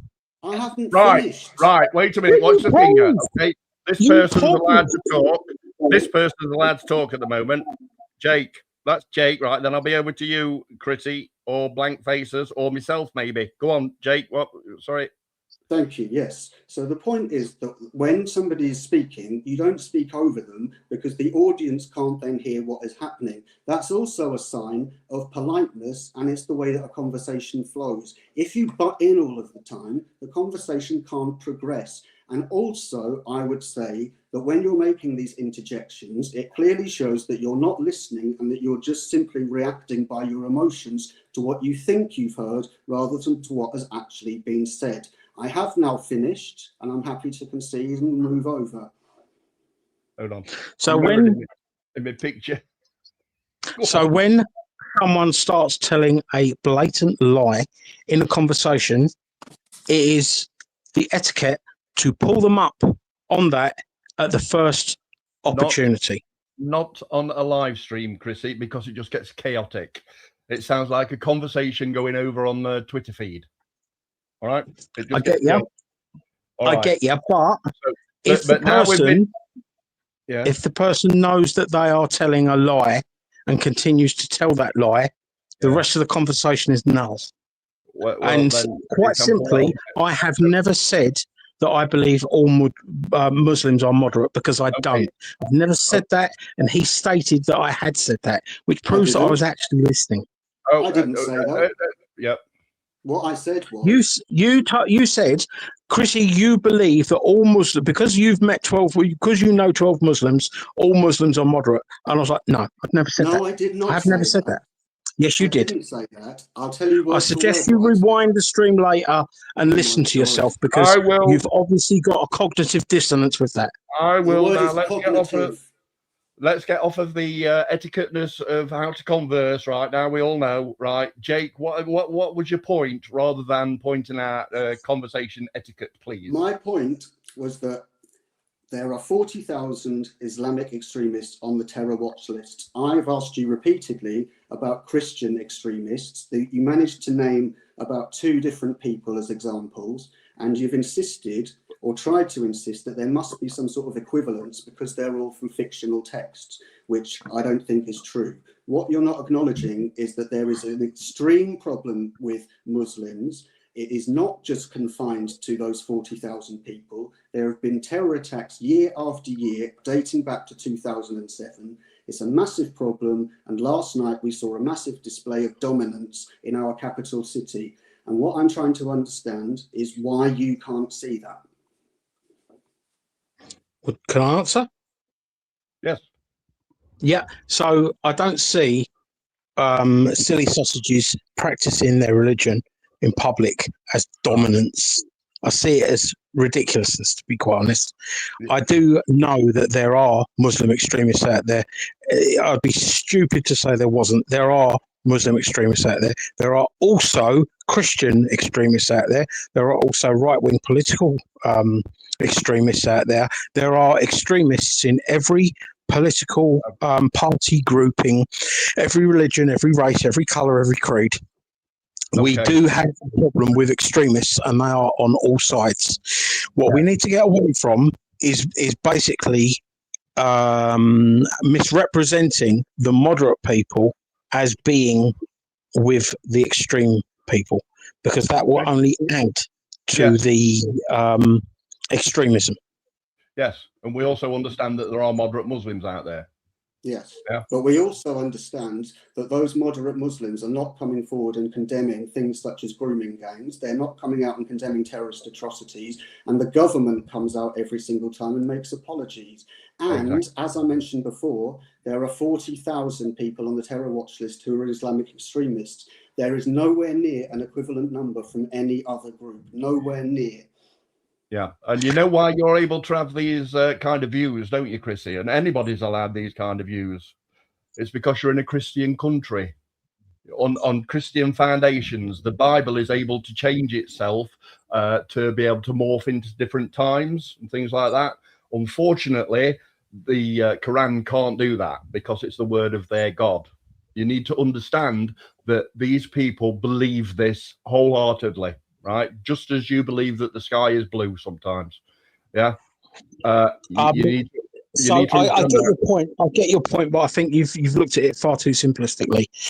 The Muslims that I know that the Bible is full of holes. They know that the Quran is full of holes. They know that all of these, and even though they are the Bible's claiming, full of holes because it's holy. Can I finish, please? I'm trying to say that the Bible's holy because it's got holes in it. So it's a dad joke. Yeah, it's also got some awful stuff in it. The Bible has got awful stuff in it, just like the Quran has. And that's why I don't believe in any religion. Today. But the Quran is irrelevant to today. The Bible not to Muslims, it isn't. The Bible and Christianity, we're at it again, aren't we? Extremists. Yeah, but the Bible, that book is a miracle. The Bible has become to accept gay people into it. I mean, we've got gay bishops now and stuff like that. You know what I mean? We didn't use that because the Bible is able to change itself in order to amalgamate into the futureness of I want to know society. the holes in the Bible. But yes, the Bible's only Numbers 31, joke again. 17, 18. Numbers 31, 17, 18. Have a look at that. Chrissy, can you tell me an example when someone has committed a terrorist attack in the name of that passage from Numbers? Not off the top of my head, no, but I'm sure there would be one. I don't think there is. And I'm pretty sure that if you wanted to converse with an imam or something, that they could find one that could fit that, just like there are certain people that can find parts of the Quran that fit various other crimes and whatever else. But I'm not religious. I'm not sticking up for the Quran. We know you're I'm not sticking up for the Bible. The point I'm trying to make to you is, I know you're not trying to stand up for it. What I'm trying to point out to you is that Islam is very, very different from other religions, and I don't think you're quite taking on board how dangerous it is. Yeah. And I'm trying I'm not trying to insult you or anything like that. I'm trying to help you out and to understand that it is really, really dangerous. Yeah. And it's taken me a long time to understand that, is because you get presented with one idea of Islam, but you find out it actually works in layers, and you find out different layers the more you look into it. And I initially thought it was extremely peaceful. I had some great conversations with people about the religion, and I understood why people followed it. But then I started to look into it a bit more myself, and I found out that there were some really, really disturbing things in it. And then I started to understand how it works as an ideology, how it works as a system of law. And now I can see it coming into playing into our politics system, like we saw in Gorton and Denton. It's really worrying, because if they manage to get power here, you're not going to have these and they're only a few steps away from power at the moment, this country will become an Islamic republic, and we will never, ever be able to get out of it. Yeah, and then look at what happened to, well, not without a massive war, such as what's happening in Iran at the moment. You look at what happened to Iran during 1979 when the Islamic regime took over. And they took over by taking over a left-leaning party, such as the Greens. This is what we're trying to get you to understand, my friend. Yeah. Lebanon was the same. Right. Yeah. Gents, I mean, I get what you're saying. I do honestly get what you're saying, but I think you're a little bit short-sighted, because can I finish, please? As I stated at the very start of the conversation, religious diminishment. In 2 or 3 generations, there will be no religions. because science would have fulfilled the God gap, which is what the science community are calling it. And what's going to happen is no one will be religious. You will get very few people, if any, and definitely none of consequence that will be religious. You don't understand how Islam works. We're taken back. Jesus, there's evidence of the crucifixion. There's actual text. Yeah. There's actually a letter from Pontius Pilate saying There were about the thousands of crucifixion of people Jesus. crucified, though. Yeah, but There we were have thousands of people crucified. evidence that Jesus was crucified. So we have evidence. So, Chrissy, But there is no evidence that he walked on water, is there? No, there isn't. Right.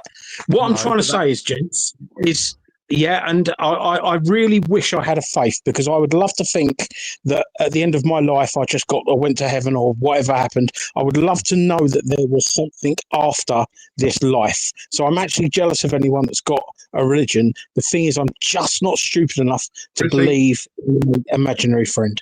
Chrissy, I've never in my life been religious ever, but I died. I was dead for over 3 minutes, and believe you me, I now wear the Christian cross. Yes. I've read the Quran. I've read the Bible. There's more going on than I could explain. Like my experience, I could tell you about it, but one, no offense, I'm not going to waste my time because you're probably not going to listen or take it in. And two, no, why do that? Why do it? Why just? I mean, I'm sitting here listening to you, and you just can't resist the shitting on me, can you? No, of course I listen to you. Because I find that very, very interesting. I mean that on the way that you said that you're atheist, what you said, you don't believe in the Bible, this and that. From everything you said tonight, that's why I'm saying, like, no offense to you, but that's what I'm saying. I'm not going to waste my breath because you seem very firm in your belief. What I'm going to say probably won't change your mind. Do you know what I mean? So I'm not here to try and convert you, but there's something like that where I am dead. I've had whatever to tell you about it, knowing full well you're flippant about being a Christian. I find it quite hard to talk about stuff in life anyway, regardless. I spent 40 years with depression because of my childhood. I still can't talk about it. I'm not very open. I've been with my missus 27 years. I've never looked her in the face and said those 3 words to her directly because I have a fear of it being wrong or getting it thrown back in my face. So for me, when like I've said before about what happened, but I've been around people and we spoke on here, and I think I explained to Jake like what happened in my near-death experience or whatever you want to call it, because I felt comfortable and I managed to get it out. But no offense to you, I know I'm very blunt and I can't normally words, but I don't want to open up to someone who's so closed off because what I'm saying means something to me, and I feel that you're going to sort of minimize it and diminish it. So I'm not saying it, and I apologize if it comes across like that, but I don't mean it like that. That's fine. Thank you for explaining that. And I mean, obviously, you sound like an intelligent guy, and you'll know not to have that conversation live on a YouTube where people can try and hold that against you and pull you apart with it. But I am actually open to having a conversation with anyone about that. And the thing is, whilst I'm not religious, I'm certainly spiritual. Now, if you was to say to me, I had a near-death experience and this happened and that happened, my first thought would be to jump to science. And what happens to people, clearly, biologically. When the blood flows out your head, you do get these weird premonition things. Well, do you know about DMT? Do you know about DMT? Oh, don't go with the Joe Rogan drugs. Oh. Joe Rogan drugs. They're endogenous, mate. They're endogenous. But that's the first thing when people come up with near-death experiences, that I think scientifically, and it has been proven scientifically that we create and release dimethyltryptamine when we die. It has been proven now. It was done at King's College London, I believe. Even these space pilots and that, when they spun round in centrifuge and they lose all the blood from the brain, Yeah, and then they stop the centrifuge, and then the blood comes back. They actually laughing their heads off because it was brilliant. You know what I mean?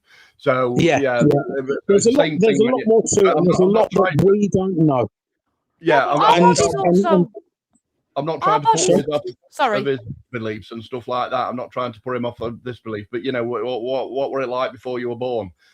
In my opinion, that's what it's going to be like when you're dead. So you are basically in heaven because you're completely relaxed. You've got no problems. You've got no memories of conversations or arguments or stuff like that, right?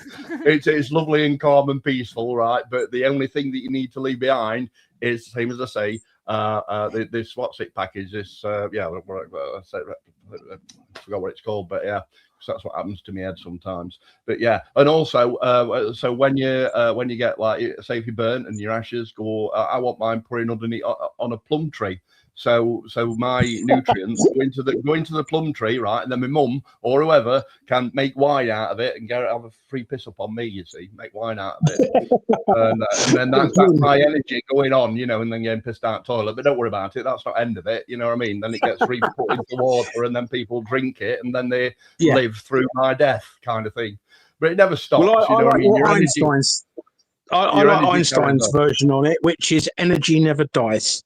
Exactly. Well, when you think about it like that. Yeah, that's what and that's because I'm a spiritual person. I'm just not religious, and I don't believe in an Allah or Muhammad or Jesus or any of that. All just same as I say. I know. Free to do that on a Christian. I know, but the thing is, more people are thinking that way because the more technology and the more science that proves stuff. Like I said, 200 years ago, they couldn't tell us what a lightning bolt was. Now we know science filled that gap. We got the information, and we and that's what's happening slowly but surely throughout the whole human existence. Let's say that we leave this world to the Islamists or to Islam or something like that. Let's say we do that. There won't be any, mate. There won't be any. 400 it was 400 century belief system that's never changed and never can change. Okay, then do you say we're gonna live in a technology land whereby our AI overlords are going to treat us with respect and that it's not gonna happen, not under Islamic ideology, because they will kill it saying that it's Satan. You know what I mean? Right, but Islam is dying, just like Christianity is, just like all religions are dying. Religious diminishment. Actually, can I just make a point here? We're realising religious. What was the term you used, Chrissy? Religious diminishment. Diminishment, yeah. Because when you look at sociology studies, what you often find is that the first generation migrants tend to assimilate more, but the second generation and the third generation often, as Chrissy was saying, will kind of disengage with religion and so forth, so it will diminish in terms of its belief. But what has actually been happening here is the opposite. We're finding that second generation are actually the ones who are becoming more and more radicalized because of what's here. So there's an interesting inversion, I think, that's happening in this country that is very, very worrying. What you've said has some truth to it, but the simple fact is that almost all of the religious ideology and stuff that that the extremists are doing is because mainly of mental illness.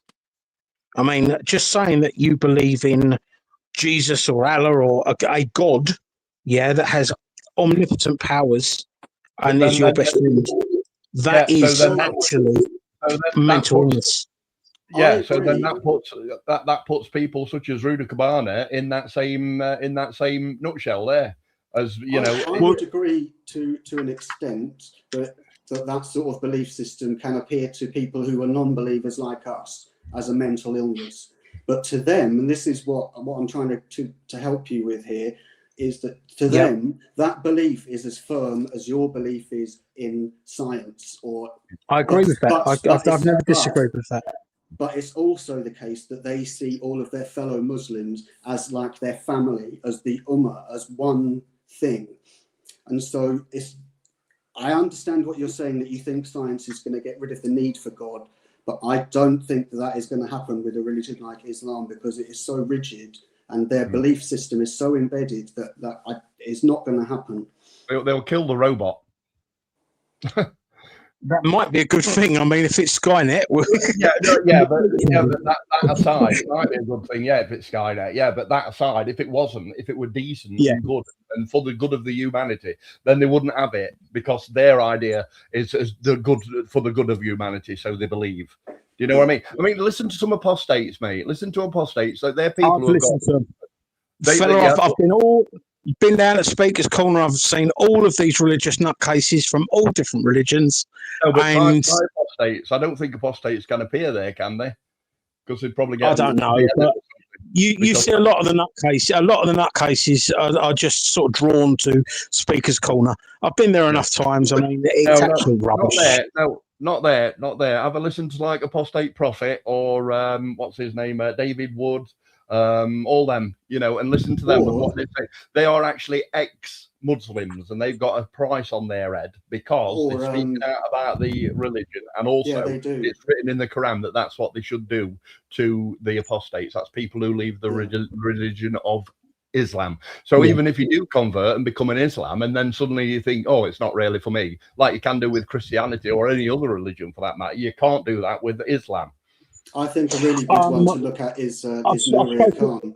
Nuria Khan is absolutely fantastic, and you know, I'm a great admirer of her work and her activism. I think she's absolutely brilliant, and I think if people don't know who she is, then go and have a look at her channel, Beyond Belief with Nuria Khan. She's absolutely fantastic, and she quite often appears on Talk TV. I think she might have been on GB News as well, and she does various activism where she talks about her experiences in Islam.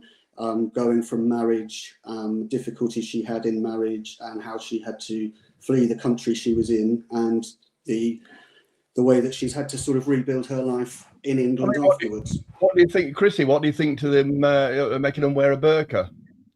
Or I personally, I mean, I'm of the opinion that women are beautiful. And, you know, I've got a daughter, I've got a partner, you know, I've got a mum. If they wanted to wear it, I would have to just shut my mouth and go, you know what, if it's your choice, you can do it. Other than that, I don't agree with hiding women away. But I do think that there is, you know, and it goes back to sort of like having the gradient. You know, it's some Western women, the extreme end, will walk down the high street in a bikini. Everything flopping around, you know, the string up the arse and stuff like that. Yeah, that is too much. That actually makes me go, oh no. And I wouldn't like my daughter to walk around a high street in a bikini like we do here. Yeah, but I also wouldn't want her to be dressed head to toe in black and be hiding away. Yeah, there is, you know, and my missus, I'm going to be biased here. She dresses perfectly. She's always in a nice little professional business suit, you know, skirt, jacket, blouse. She's not dressed like a slut. She's not dressed like a bin bag.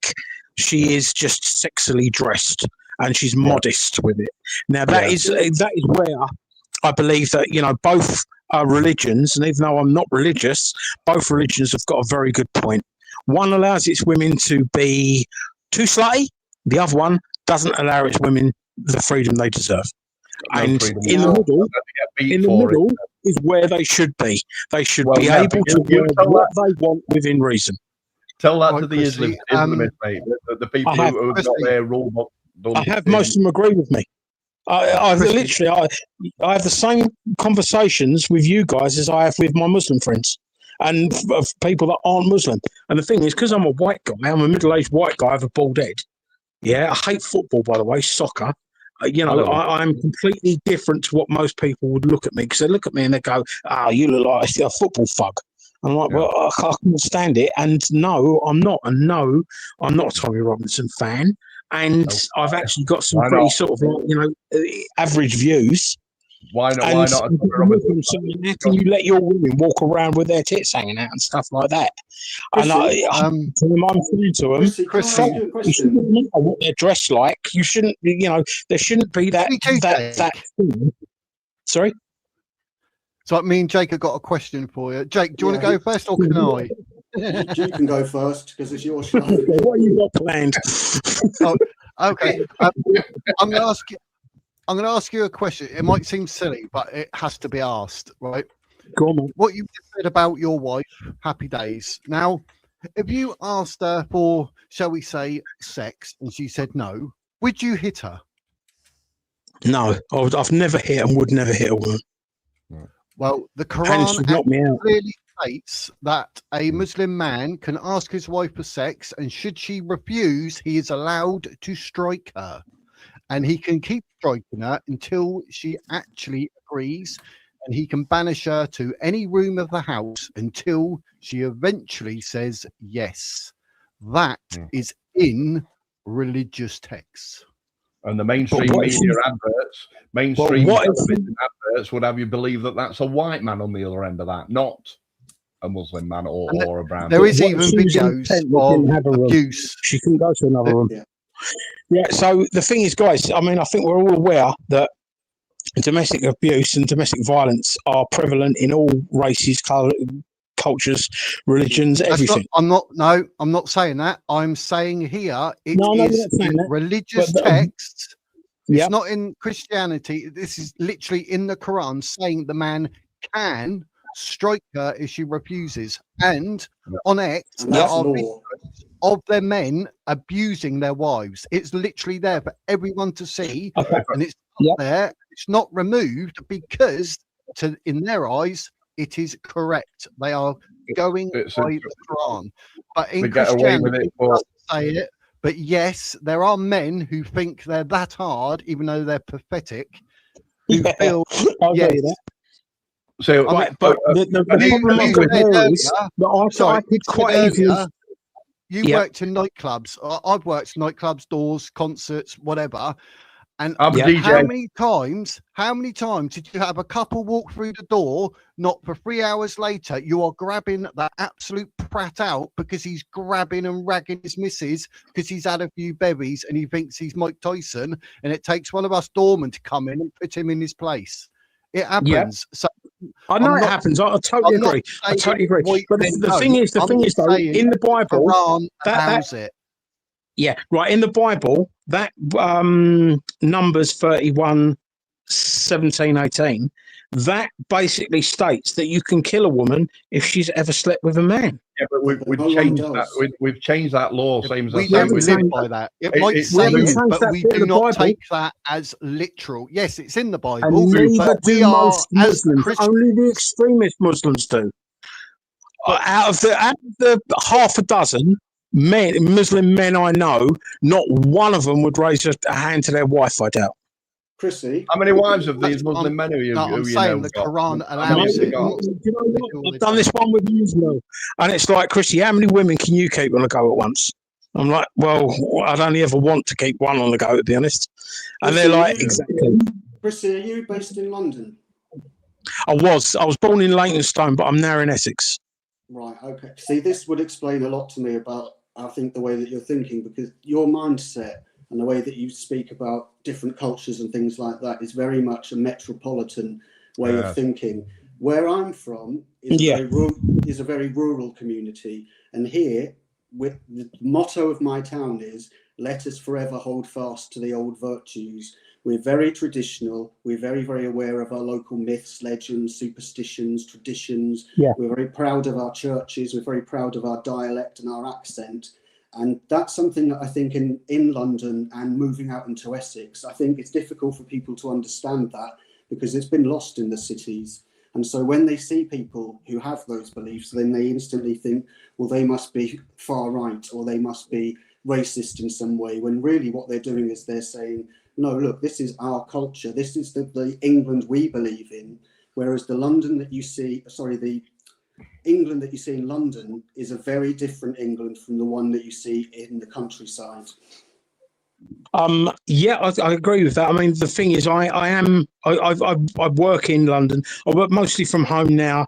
I only have to do 2 days a month in the office in London, so I'm in and out of London. I hate London now. I can't stand it. I never really liked it, but I actually live in a little town in Essex called Malden, which is a very rural place. We haven't even got a train station.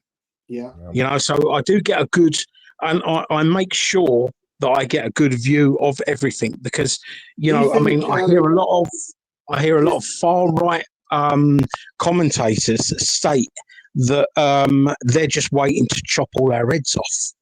do you And I'm find in your town, just Chrissy, Right. is it That's very wrong. is Malden very diverse? No. No. No, Malden is I'd say it's got to be probably 95% Caucasian.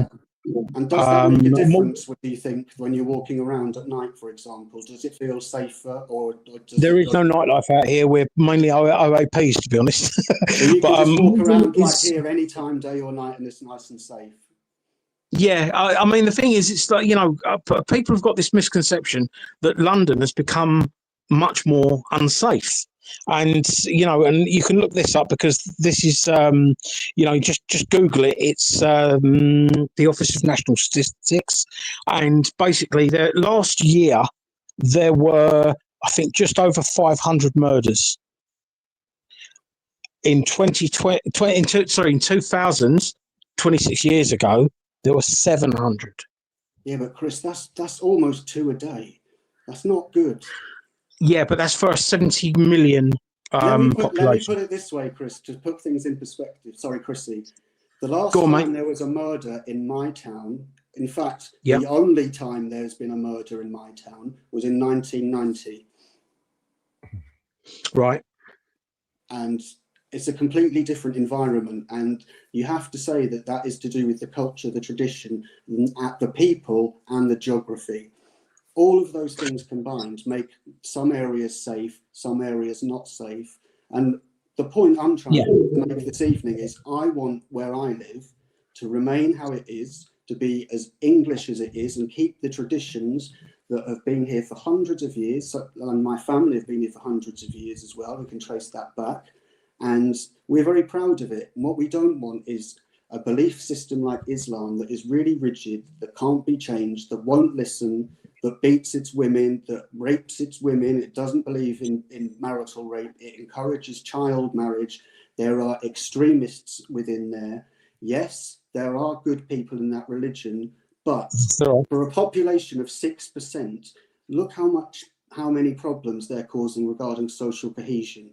And that is the problem, is that their belief system is so entrenched that there is nothing we can do about it in the cities, because it's already taken over. But if we try, we can actually save the rest of the country. And that's what I would like to do. So respectfully, you people from the countryside that's too white, wait until we get there and sort you out and teach you what Chris, it's like. right, but Well, how have they taken over? Can you? I mean, I struggle with because when you consider that the whole of the population is 6%, so that means that roughly half of them are men. So you've got 3% of the country have taken over from the other. I didn't say that 90%. What I'm saying is that thought they you could did, mate. take over because they're getting into positions of political power. They're getting closer and closer to power. They've already got a mayor of London, one of the most powerful positions that you could possibly We've got have. one in Rotherham. They've got one in Rotherham. Look what has happened there.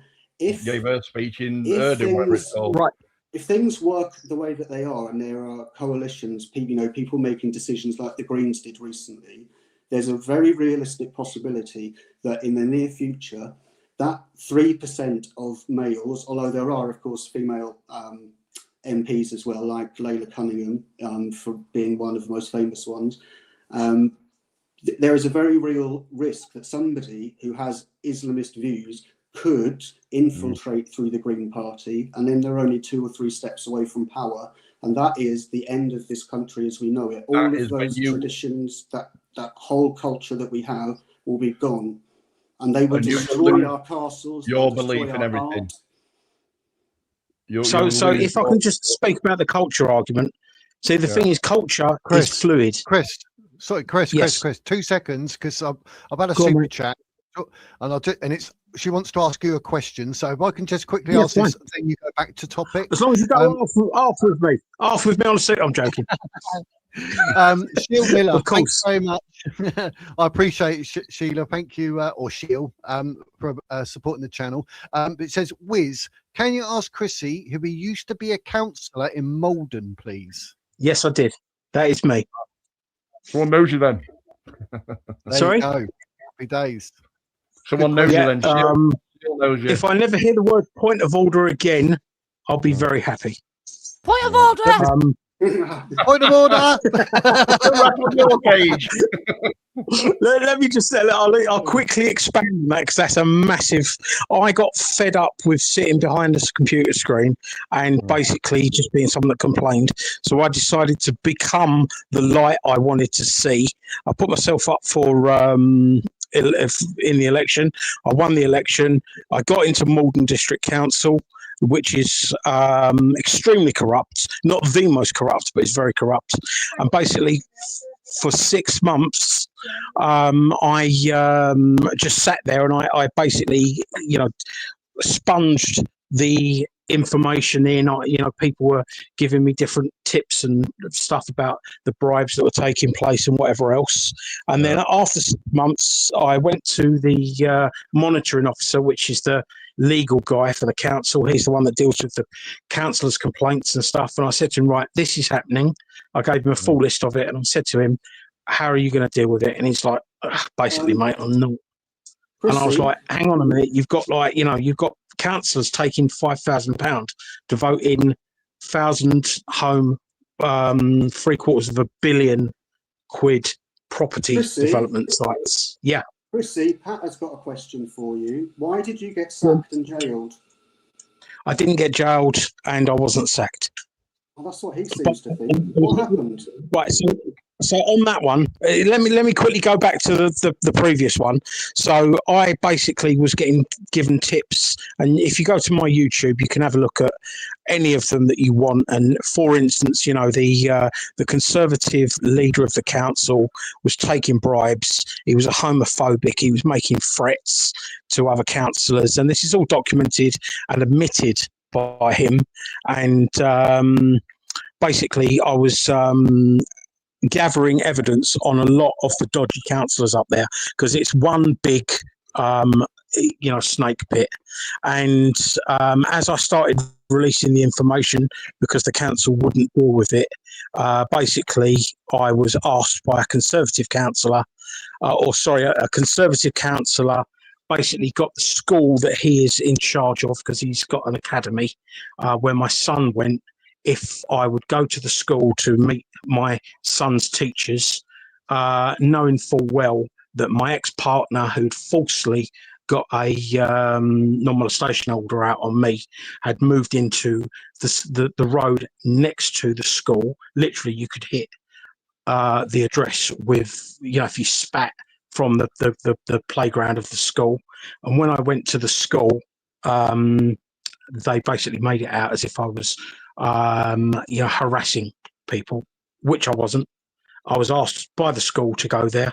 I got completely fitted up in the court, and basically, that was to get me out of position. But I saw what was happening before that, and I phoned in and said to them, guys, well done. I quit. So I didn't get sacked. They got that wrong. And I didn't go to prison. They gave me a suspended sentence, of which I've, fulfilled. What for, Chris? See, what was the suspended sentence actually for? Breach of a non-molestation order. So, even though there was no contact, there was no contact, no nothing. Can I just ask you a question, Chrissy? It's only a short question. So are you saying that what you were doing is that you were gathering evidence for a whistleblowing operation? Yes.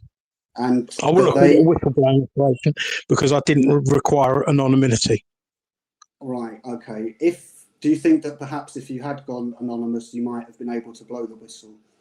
No, because it would have been, it would have been allegations made by an anonymous person that people, because I was a counsellor, I could literally sit there and go, look, I'm sitting here watching it. I've got this and I've asked this, and I could provide evidence for what I was saying. And as I said, if you go to my my videos, you'll see a picture of a very aggressive looking guy standing next to a brick wall. And I think the video is called something like Malden District Council cover up again, or something like that. And you'll hear the BBC Essex news article where the guy admits to a homophobic slur in the council offices. Basically, he was homophobically bullying a gay councillor that he believed would be the next leader, because the guy he was bullying was brilliant. He was very competent, and he's currently the leader of Malden District Council. And Richard, the guy's name, was getting bullied by Adrian Fluker. Adrian Fluker, who, funnily enough, has now just jumped onto reform. He basically, did the throat slit gesture. That's him, yeah. I'm trying to think on, yeah. Ricky. Yeah. Ricky. And basically the leader of the council was a complete piece of shit. And what I found out was that the council leader had borrowed the chief financial officer, the 151 officer, a lady called Emma Foy. He had basically given her £5,000. Hoping that she would cook the books, because the Malden District's accounts were late for the first time in, I believe, 30 years.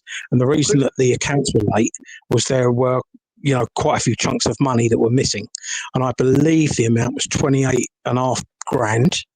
So what did they say about you then, Christy, that got you into court? How did they do that?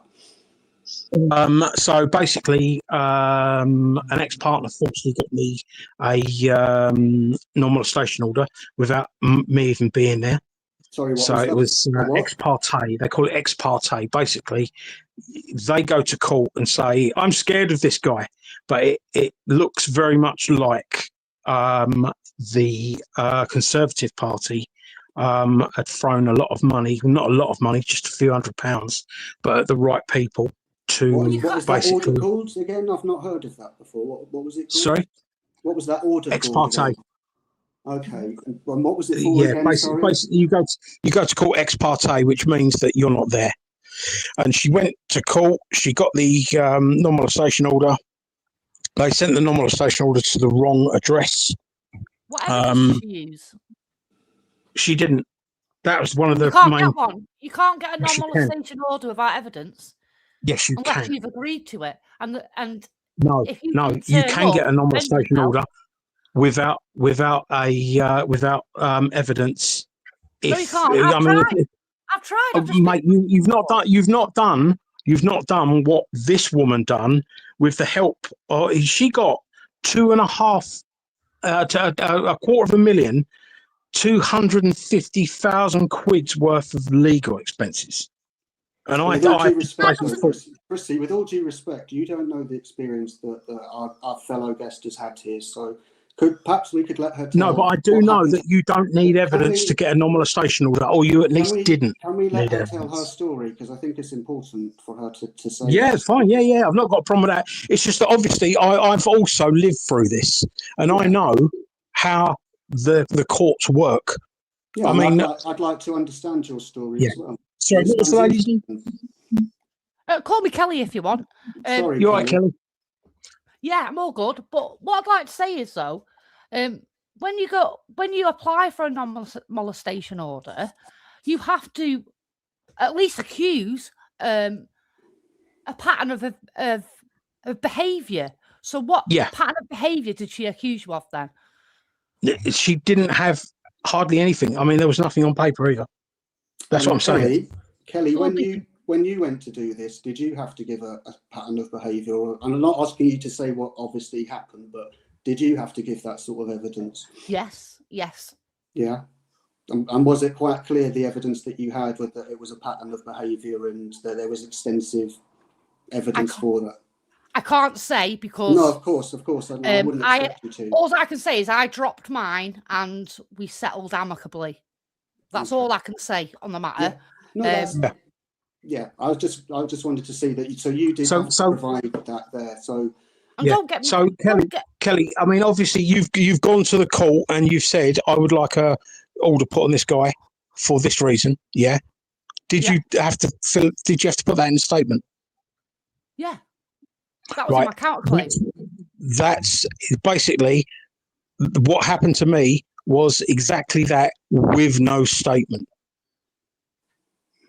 Then the court can't But they entertain did. it. But they did. Well, there must have been a statement. There's got to be No, conditions to your non-molestation order that applies. I've got it up on the Please screen. believe me, I can't remember what the number of the statement is, but there is a certain number of a statement that must go along with it, and it wasn't provided. I've got So, it up on Christy, are screen you now. saying that no evidence at all was provided? No, the evidence was all at Well, the what ex parte hearing that I wasn't at. So you're saying that what she said is false, Yes, and that was taken seriously by the courts. yes. But Okay. you didn't go to court to dispute I know. it. It's called ex parte. No, I did. I then put in an appeal because I was like, hang on a minute, I've never touched a woman in my life. I've never, there was all sorts of false allegations being made, and it was simply done to muddy the waters because I literally, one of the counsellors should have been up for a modern slavery charge. Did you win? Another one of the That's not your ex-partner, though, is it? No. But what happened was the place that I live, Malden, it is the 5th or 6th safest Conservative seat in the country. Yeah, this place is blue as blue, right? I went in there as an independent because that is basically what I am. I've never been anything but centre, centre left. And I went in there and I basically witnessed all of the, all of the wrongdoings that was happening, the £5,000 bribes to get housing developments in and stuff like that. And how silly was this one? They even bought a wood chipping machine off of eBay that was sold as spare parts because it didn't have a working emergency stop on it. It didn't have the shield to stop, arms and hands being dragged in and stuff like that. They bought that on, because it was dirt cheap. Then they come out with, we've bought a new one from, a brand new one, which was thousands of pounds more. And then what they done was they all had a swerve up on the extra money. If this wood chipper off of eBay cost them £1,000, the wood chipper they put in was for like 27. So they went, 26 grand, let's divvy that out around the managers. That actually happened. Chrissy, did they have grooming gangs in Malden? No. You sure? Yeah, I'm pretty sure. Did you look into it? Did you say that Ricky Jones has now joined Reform? Has he? No. The guy's name is Adrian Fluker. And basically, Ricky Jones did that pathetic throat slit thing. Yeah. That is exactly what Adrian Fluker did. Exactly what Adrian Fluker admitted to, that the police wouldn't move on. Because he was the Conservative leader of the council. Chrissy, did you win your appeal? I've got this up on screen. Let me quickly read it. It says, you must provide credible, detailed and verifiable proof that demonstrates a genuine risk of harm. Combining witness statements, police reports and any relevant documentation will give the court confidence to grant a non-molestation order and ensure your protection. And that's lawhive.co.uk. Thanks. That's what they say. But it isn't what happens. Who says that the evidence has been produced and is of that satisfactory standard? That's the judge. Fair point, Chrissy. That's a very What if the judge is a lifetime member of the Tory party? Do you see the problem that Tommy Robinson has now? Do you see the problem that Tommy Robinson has now? Yeah, it exists. It has existed for literally centuries. Yeah, I look back at the phrase about "show me the man and I'll find you the crime." Do you know that one? Yeah, that phrase has been used throughout history. I think the earliest use of it was by a Roman general or something like that. Show me the man, I'll show you the crime. And that is exactly what they do. Chrissy, did you win your appeal? On what one, mate? How many did you do? I didn't do any, but you see, they tried to molestation. Right, so they tried to get me up on 2 charges, And the solicitors that I used, which I regret doing now, because I knew that I was not guilty for either charge, so I didn't really give them much of my time. I was too busy fighting the Conservative Party in Malden Council at the time and going through a difficult relationship breakup.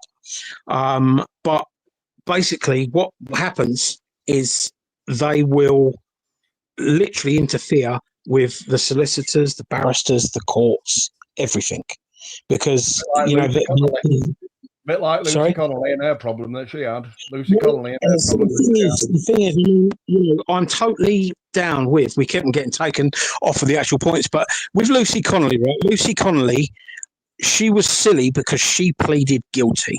Yeah, that's true. Yeah. Right now, guys, she should not have been talking about like Burnham for all I care. What she said was awful. But it wasn't illegal. It was because she admitted it. And it was actually illegal. But you've got people like Lucy Connolly getting years in jail when you've got people like what's his name, the newsreader. Chrissy, I would agree with you. Hugh Edwards.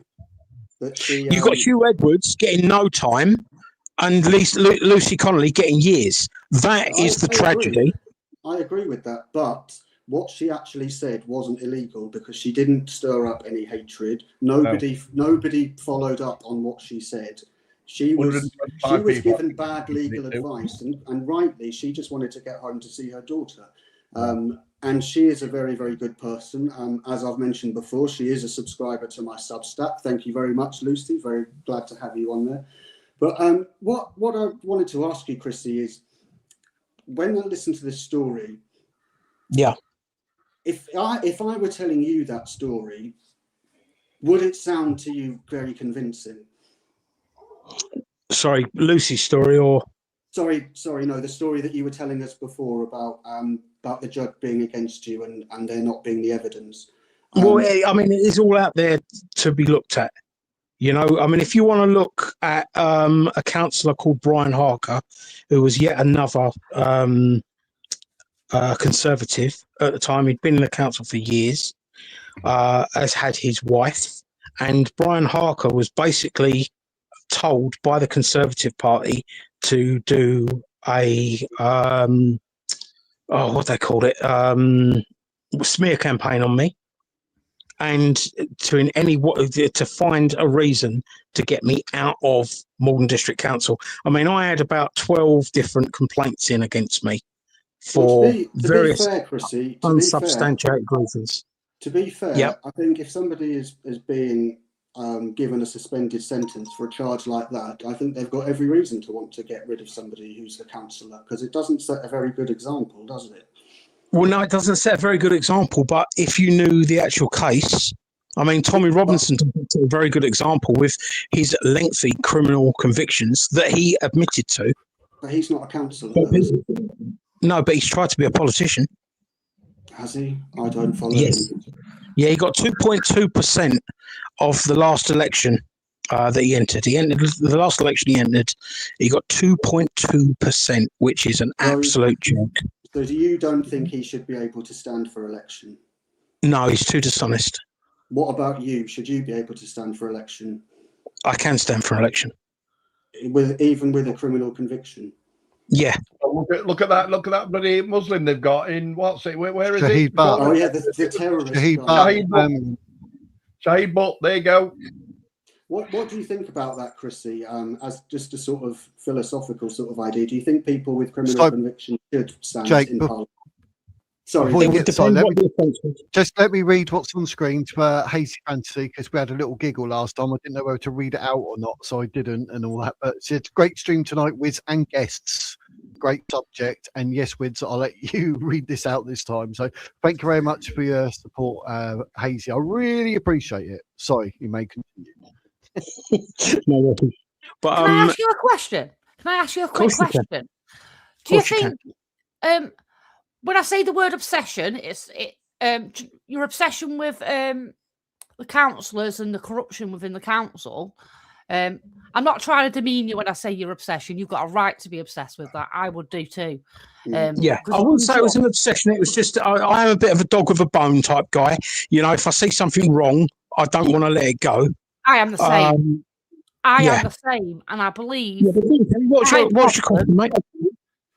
I think my problem is I focused on too much on the outward problem that was affecting me rather than what was dictated in court, what I was supposed to be defending. And I was bringing in other subjects, which was clouding the subject. And obviously the judge wasn't really having much of that. And I feel like you've done the same as me with this issue with counsellors. So, Kelly, do you think that what they were trying to say is that you were giving them the facts, but you were going into a lot of other details that distracted away from the fact? Is that what you're trying to say? Yeah. And you're saying that you think that Chrissy's done that today? Yeah. Okay. I mean, I'll be honest with you guys. I never in a million years thought that I was going to be found guilty for something I didn't do, simply because I didn't do it. You know, I mean, after the relationship split, I went and stayed at my mum's holiday caravan whilst I was looking for somewhere to live. And that accepts no post at all, because holiday caravans are for holidays only. But you should have a to be fair, a home address. To be fair, if anyone were to say, right, what's Chrissy like? And they were to look into your history and they were to see you'd had that conviction, that doesn't set a very good impression, does it, really? Well, the conviction I've got is for breaching an order. Yeah. That's it. Breaching an order. You know, I mean, I spoke to a legal friend who informed me that there was a woman out there that had breached a judge's order 80 times and had literally no punishment at all. But breaching a non-molestation order, that is a pretty serious offence, though, isn't it? I mean, I wouldn't. Well, not really, because when you when you consider how easy they were to get, and that you could receive a non-molestation order without actually being in the court, which is exactly what happened, ex parte, then you start to realise how loaded the system is. No, I get that, and I'm not accusing you of anything at all. I'm just looking at what has been said here. And objectively, if somebody were to, let's say you were standing for a counsellor again, just for example, if somebody were to look at your history, they would think, right, here's a bloke, he's been convicted for breaching a non-molestation order. I'm not going to vote for him. He sounds like a wrong 'un. And the evidence for it would be that charge had been put against you, which obviously you're denying, and I'm not saying you did it. But to the general public, that would be how they would see you. Yeah, and that's fine. I mean, the system won on that occasion. But and you didn't want to appeal to that. And the thing is, every single person that I had my target on that I knew was corrupt in the council has gone. I've got every one of them. I've actually won. You have won, but everybody now thinks that you're a wife beater, though. That's the consequence of it. Well, no, they don't. I mean, anyone that knows me knows I'm not. No, I'm not saying that you are, Chrissy. I'm just saying that's I know, people will think, because that's what the public record says. There was never any suggestion at all whatsoever of any domestic violence. I mean, you know, there was domestic violence in my relationship, and it was on me, not by me. And one thing I will say, you don't come across as a hateful man. You don't come across like you see a lot of people that do go through domestic violence and they're the perpetrators of it, and they tend to hate women. You know, and you don't seem to be like that. I've got to say, personally, I don't get that. I think he'd lost his drag before now, if he were. And I don't want you to think I'm dragging you through the coals when I'm talking. No, it's fine, Kelly. It's fine. I understand. I mean, the thing is, if you looked at me and heard that, you know, I've got a criminal conviction, you're probably, he looks the type, because, you know, I'm a average height, stocky, bald-headed white man. I look like a football fuck. And sound like a geezer. And I look like a shelf. I'm a geezer. You are a geezer. I'm a geezer. Ray Winston's my best mate, you know. But the thing is, you can only do what you can do. And what I tried to do was my best. And I literally, I did it all perfectly. My whole plan was for 6 months to go in there and sit in every meeting, practically, you know, in the same seat every meeting, and be as polite as fuck, and basically, you know, have them believe, because when I went into the council, everyone was aware of my large social media and aware of what I could do. And I wanted to lull them into a false sense of security because they thought I was going to go in the council and go all guns blazing, and I didn't. And then slowly but surely, over the 6 months, they didn't realise I was compiling evidence and keeping my mouth shut, even when councillors were the housing officer. Yeah, all sorts of, and I was just sitting there, and they're all thinking he could have videoed that, and why didn't he put that on his YouTube? It's because I was in there for the long game, and the long game was, after 6 months, I will go to the chief honcho, the monitoring officer, and I would basically say to the monitoring officer, "This is what I found. This is what I think we need to change. What can we do about it?" And basically, he was lulled into the false sense of security that my social media wouldn't cause him that grief, and he basically refused to do anything about it. He was part of the problem. He got found to have acted unlawfully in the joint standards department that he was running. Why didn't you try and clear your name, Christy? I did. And what happened? I'm waiting for a piece of evidence to come up that basically will exonerate me, that certain people have got. I'm just waiting for one of them to fall out with someone else, and basically when that happens, they can provide me with enough evidence to go to the CCRC. And did you just say you're waiting for someone to fall out with someone to give you some evidence? Yeah, that's a bit of a strange situation, isn't it? It is an incredibly strange situation, but it's the situation I've got, because if you've got two people that basically are friends and then fall out with each other, and one of them sees the opportunity to get the other one into criminal trouble, because the bit of evidence I'm waiting on basically will expose definitely one person, possibly three, to perverting the course of justice. But would that be enough to clear you for the non-molestation charges? I believe so, yeah. I believe so. I mean, the thing is, guys, right, as I said, I didn't pay much attention to it because I honestly didn't think you could get convicted for a crime you didn't commit. Yeah, so prisons are full of people who are. I know, yeah, but I didn't think that would happen to me. I honestly believe that because I was not guilty, which is what I pled and stayed throughout. Yeah, I didn't think that I would be convicted of a crime I didn't commit. People get convicted for crimes they commit all day long, not for crimes they don't commit. And what happened was I left it with a solicitor because I knew that I wouldn't be allowed to do my own cross-examination because I usually represent myself when I go to court, and I've always won. But this time I knew that I couldn't represent. Chrissy, sorry, you didn't win when you got the suspended sentence, though. No, I did. There was two charges, and I won one and lost one.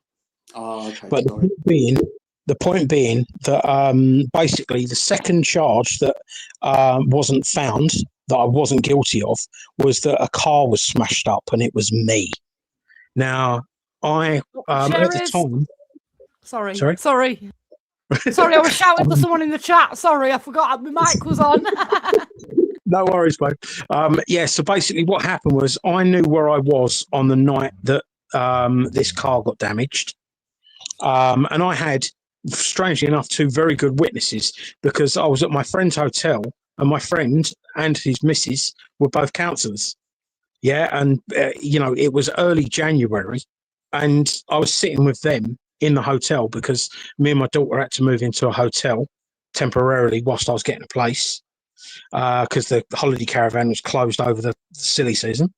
And when I got arrested for that, and they said, "Oh, you were seen there," and no, I wasn't there, mate. I was at the hotel, and I've got witnesses to prove it. And you see, one of the things people say about when people aren't being truthful is that they tend to give lots of unnecessary detail, and you know, if I were playing devil's advocate here, I'd say there was a lot of information there that wasn't necessary for what you're discussing here, and it sounded a bit like a deflection. Well, it's not deflect. It's just that it makes it crystal clear. I mean, you know, I was told that I'd been seen doing something that I physically wasn't doing, that I couldn't be, because I wasn't there. I'm not that sort of a person. I wouldn't do that, and I wasn't there. No, I understand that, but the what happened says differently, doesn't it? Well, no, it doesn't, because that was the one. So let me explain. That went to, you know, that you smashed my car up thing went to a magistrate's court, and they found me not guilty of it. So you didn't smash the car up, and the public record says you didn't. Right, and that was the bail thing, because the bail thing said that I shouldn't have been where the car was. So they basically arrested me and said to me, "You've broken your bail, and this will be heard in the magistrates." It got heard in the magistrates. I phoned up the hotelier. The hotelier and his wife both went to court and went, he couldn't have done it because he was sitting with us. Yeah. So the court went, "You've got a very good alibi. You know, we've got nothing." So they found that I was innocent. Then it went they to. They found that you had an alibi. That's not the same thing, is it? Okay, so they didn't find me guilty. Yeah. Yeah, at a magistrate's court on the bail hearing. Then it went to the family court, and exactly the same happened. Now, the family court works on the balance of probabilities rather than beyond reasonable doubt. So there is a lower standard of proof needed in a family court and a magistrate's court for that offence, right? So the magistrate's court didn't find me guilty. The family court didn't find me guilty, and that was all with the two witnesses that I provided because I was staying at their hotel. Yeah. And you mentioned then how you when it went to Crown Court, can I finish? Let me finish. Please let me finish. It's just a quick question. Go on, mate. It's because earlier you mentioned that you'd been the victim of domestic abuse yourself. I just wondered, prior to getting to court, was there a history of domestic violence that was known to the authorities? No. So when does a man ever say his missus is clumping him? So nothing had ever been reported beforehand? No. Okay. But was witnessed by my oldest child, who had reported it. Ah, right. Domestic violence. On you? Yeah. Okay. Just wanted to clarify. So when it went to Crown Court, and they tried to chuck the smashing the car one into the Crown Court, I'd already been found not guilty of that twice in two other courts. I couldn't understand why it was even being put in. I thought it was just to try and darken my character and make it look like there was more happening than there was. And basically what happened was the two witnesses, the alibi witnesses, they had given a statement with their, to alibi me to both of those courts and to my solicitor. When we got to the court, or just before we got to the court, they said, "Oh, we haven't got the statements for your two alibi witnesses, so we're not going to be able to use them." Now, lucky for me, I'm a little bit of a legal beagle. I know that's wrong. An alibi witness doesn't need to give a statement if they just provide their details and say, "I'm here. I'm giving this guy an alibi witness." Yeah, they don't need to put. So that was the law at the time. I don't think they've changed it, but basically, alibi witnesses do not need to put a statement in. Other witnesses, Chrissy, does that mean that you can just get anyone can just give you an alibi, and it doesn't really matter if it's true or not? They don't have to give a statement. No, it just means that it's easier on everyone, because if, for instance, if someone turned up at your house. If the old Bill turned up at your house in the morning and said, "Last night at this exact time, you were, I don't know, stabbing someone down the road," you could say, "I wasn't. I was talking to Chrissy Morris on YouTube, and this is his number, and this is his name, and he said he'll give a statement. It's up to the cops whether or not they go and get the statement. To be And fair, they Chrissy, to be fair, I'm no disrespect here, but I wouldn't ask you for a statement for the police because I don't think it'd be a good character reference with having a criminal record. See, that's where I think you're showing me that you're a little bit too far right, because even if I thought you was completely polar opposite of me politically, if I know you're right, I will say you're right. Whereas you're thinking, oh, I don't want a lefty to stick up for me, but No, that's fine. I'm not thinking that. I'm just thinking though, if I wanted to get, So somebody to basically, vouch for me, I wouldn't go for someone with a solicitors, criminal record. my solicitors basically were in on the scam. Yeah, Okay. because failing to get a witness to give a statement, even if it is an alibi witness and you don't need one, is like, for instance, I don't know, forgetting to take your handbrake off when you're driving on your driving test. You see what I'm saying? It's such a simple thing to do.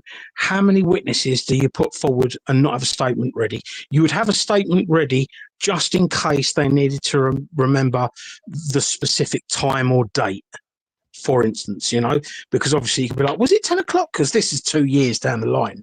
What with COVID closing courts and stuff like that. So when I found out that my own solicitors had made such a monumental fuck up, I then got a little bit paranoid and I thought, you know what? I think they've done that on purpose because I can't see that being a mistake. You don't forget to take a witness statement to court, and they've given a witness statement. My two alibi witnesses have given those statements. Can I ask you a question, Chrissy? We're having one or two chat comments coming up about you and your mate, and you stole some weed off him or something. Oh God, that's another complete lie. I don't even smoke, guys. I don't even smoke. I don't smoke cigarettes. I don't smoke. I'm a sociable drinker. I'm not a drug taker. Not a bit of the herb. No. Where did this rumor come from then, Chrissy? What's it all about? My dad so I don't smoke cigarettes, roll-ups, nothing. I hate Chrissy, smoking. What happened? What happened? Right. So basically, the prosecution tried to say that I shouldn't be allowed to have my alibi witnesses, which would have been me with no alibi then. And she tried to tell the judge that because there were no witness statements for my alibi witnesses, she was asking for the alibi witnesses to be released. Why would people make up charges? Chrissy, I don't get that. Why would people do that? Do what? Why would people make things up about you stealing weed? I don't get it. Mate, that's nothing. I mean, stealing weed, the only thing I haven't been accused of is child murder. That's the only thing I haven't been accused of. Yeah. I was accused of abducting Madeline McCann once. Well, we were talking about her the other day, weren't we? Don't bring up Madeline.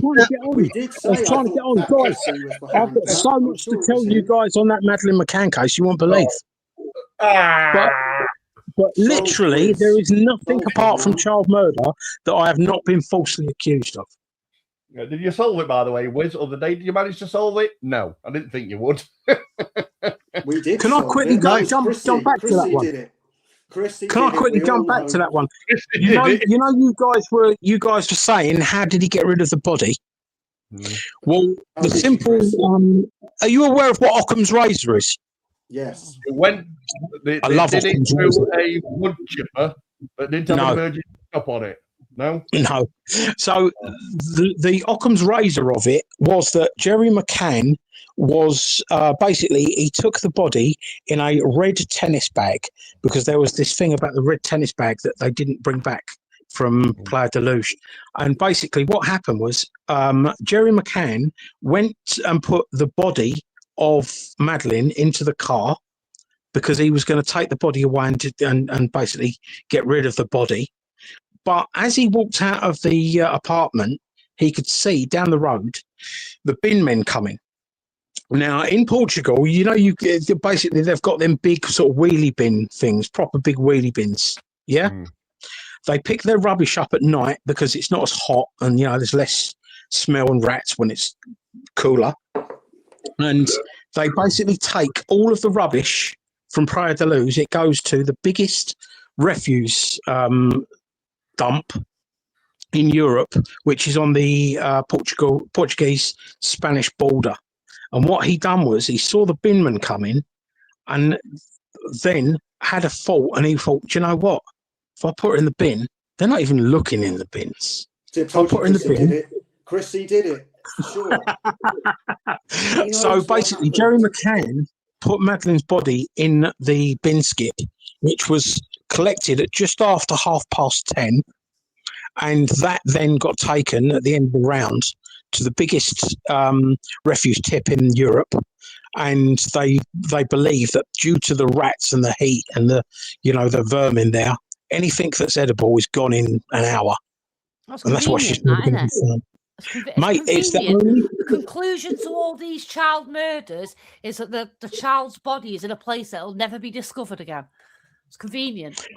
Yeah, the thing is, I mean, a lot of people make a lot of bad mistakes. If you want to sort of get into it, I mean, there's a guy called Chris Watts, and he's an American guy, and he basically killed his wife and his 2 daughters, and he smothered his 2 daughters. You're deflecting so bad.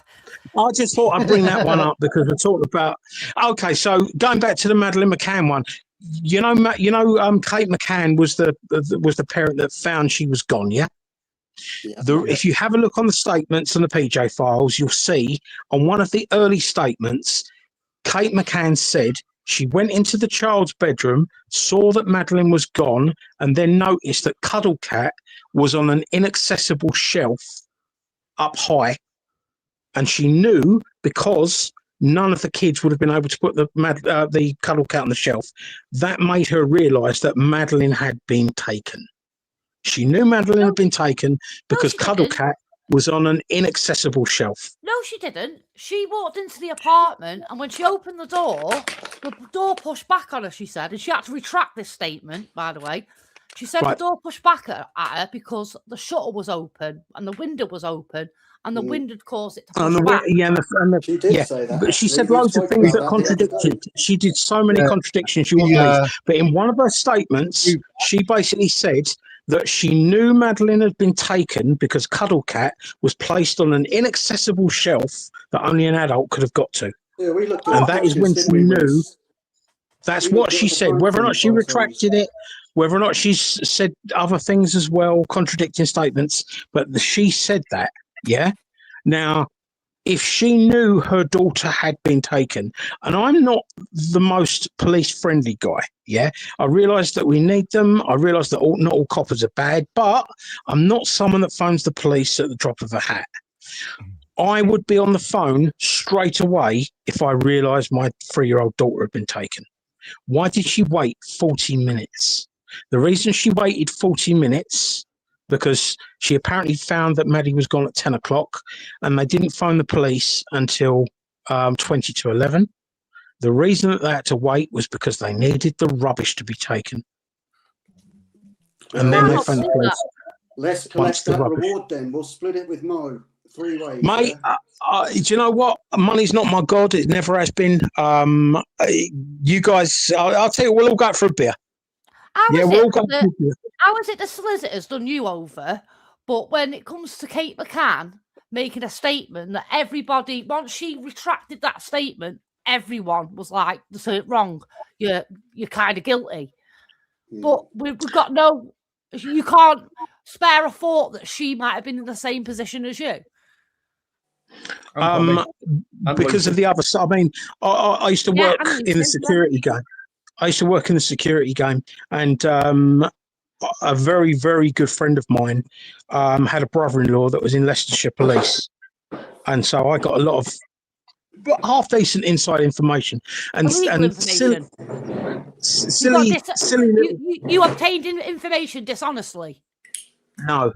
Yeah, you did. I've listened. Because no, I haven't. How's that dishonest? It is dishonest. A police officer has a duty of care, and they should not be providing confidential information to members of the public or MPs. That's not how investigations Why do we see that information every weekend on whatever trash newspaper that's out? Because some information is released. Right. And But that information. It's not up to how are you an honest MP if you've got a corrupt police officer that's giving you information? It's not a corrupt police officer. It was a police officer that spoke to his brother-in-law. So his brother-in-law where did the brother-in-law get the information from then? The copper. And the copper did whistleblow this, by the way. Well, again, it's dishonest information. It's come from a dishonest place. Okay, but if it's honest information dishonestly obtained... We don't know it's honest information because there's not a conclusion. Well, no, it is honest information. Kelly, mate, it is honest information because this is what the guy was told and was known to the police. And this was his opinion. He's allowed an opinion and he's also allowed to say, I mean, literally, the police were told, every single policeman that dealt with this case said it's the parents. Right, and whoever the chief constable of Leicestershire was, or police and crime commissioner, basically had to go round and he wouldn't email it. He had to go round and tell every single officer that they are to forget what they might believe and are to treat the McCanns as victims, even though there was absolutely no proof of an abduction. So what? She was missing. She was gone. No, that's not proof of an abduction. Yes, it is. She's disappeared. No, she's not there. I know, but it doesn't mean to say anyone's abducted her. So she died in that flat, and the reason that they had to get rid of the body, because I know this is something else you guys are talking about, the reason they had to get rid of the body is everyone knows that for an untimely death, a death by accident, by whatever, yeah, there is going to be an autopsy. You get an autopsy if you have an untimely death, which is what she would have been, yeah? If they'd have done an autopsy, they would have done toxicology and they would have found sedatives in her system. Because I'm sorry, mate, I've got 3 kids, and I'll tell you now, there's no way I would leave 3 children alone in the same room in a strange country, in a strange place, near a swimming pool with an open door. Yeah, there's no way I'd do that unless I was certain they weren't getting up. They sedated their children. And they knew that if they, because I believe it was an accident, I believe Madeline woke up, ran over to where the window was, probably climbed up behind the sofa, banged her head. Yeah, I've had that theory because she was crying against the window and she's fell and banged her head. Yep, that sort of thing. Theory. It's a theory, but it's not solid.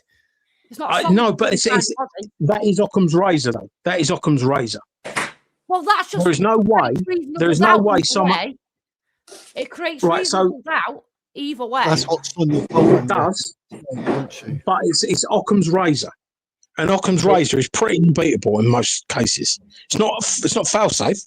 It's not fact, but it is incredibly reliable, and it's what police use to come up with what they think's happened. Now, she basically has accidentally died in that apartment.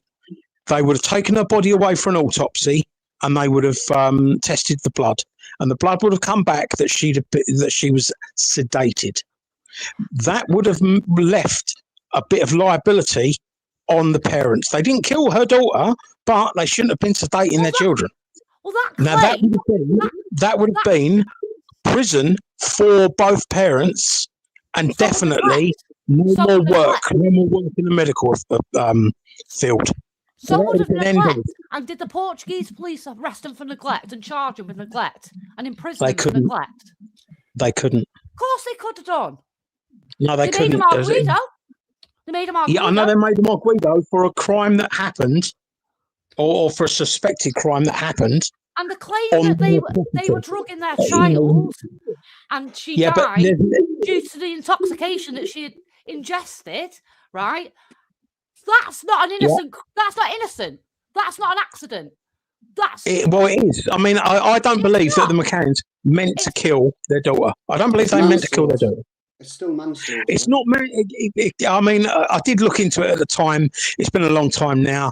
I mean, I think in Portugal, you've got infanticide or whatever it is, which is a whole new scope of it, isn't it? We haven't got infanticide laws here, I don't believe. Anyway, what I'm trying to say is, right, yeah, they did not intentionally kill. To murder is to intentionally kill. Anything below that then falls to manslaughter, and then, you know, whatever else under that in Portuguese law. The fact that they neglected their children, which is what they did, I believe jurisdictionally that would have been an English thing. That's for us to do.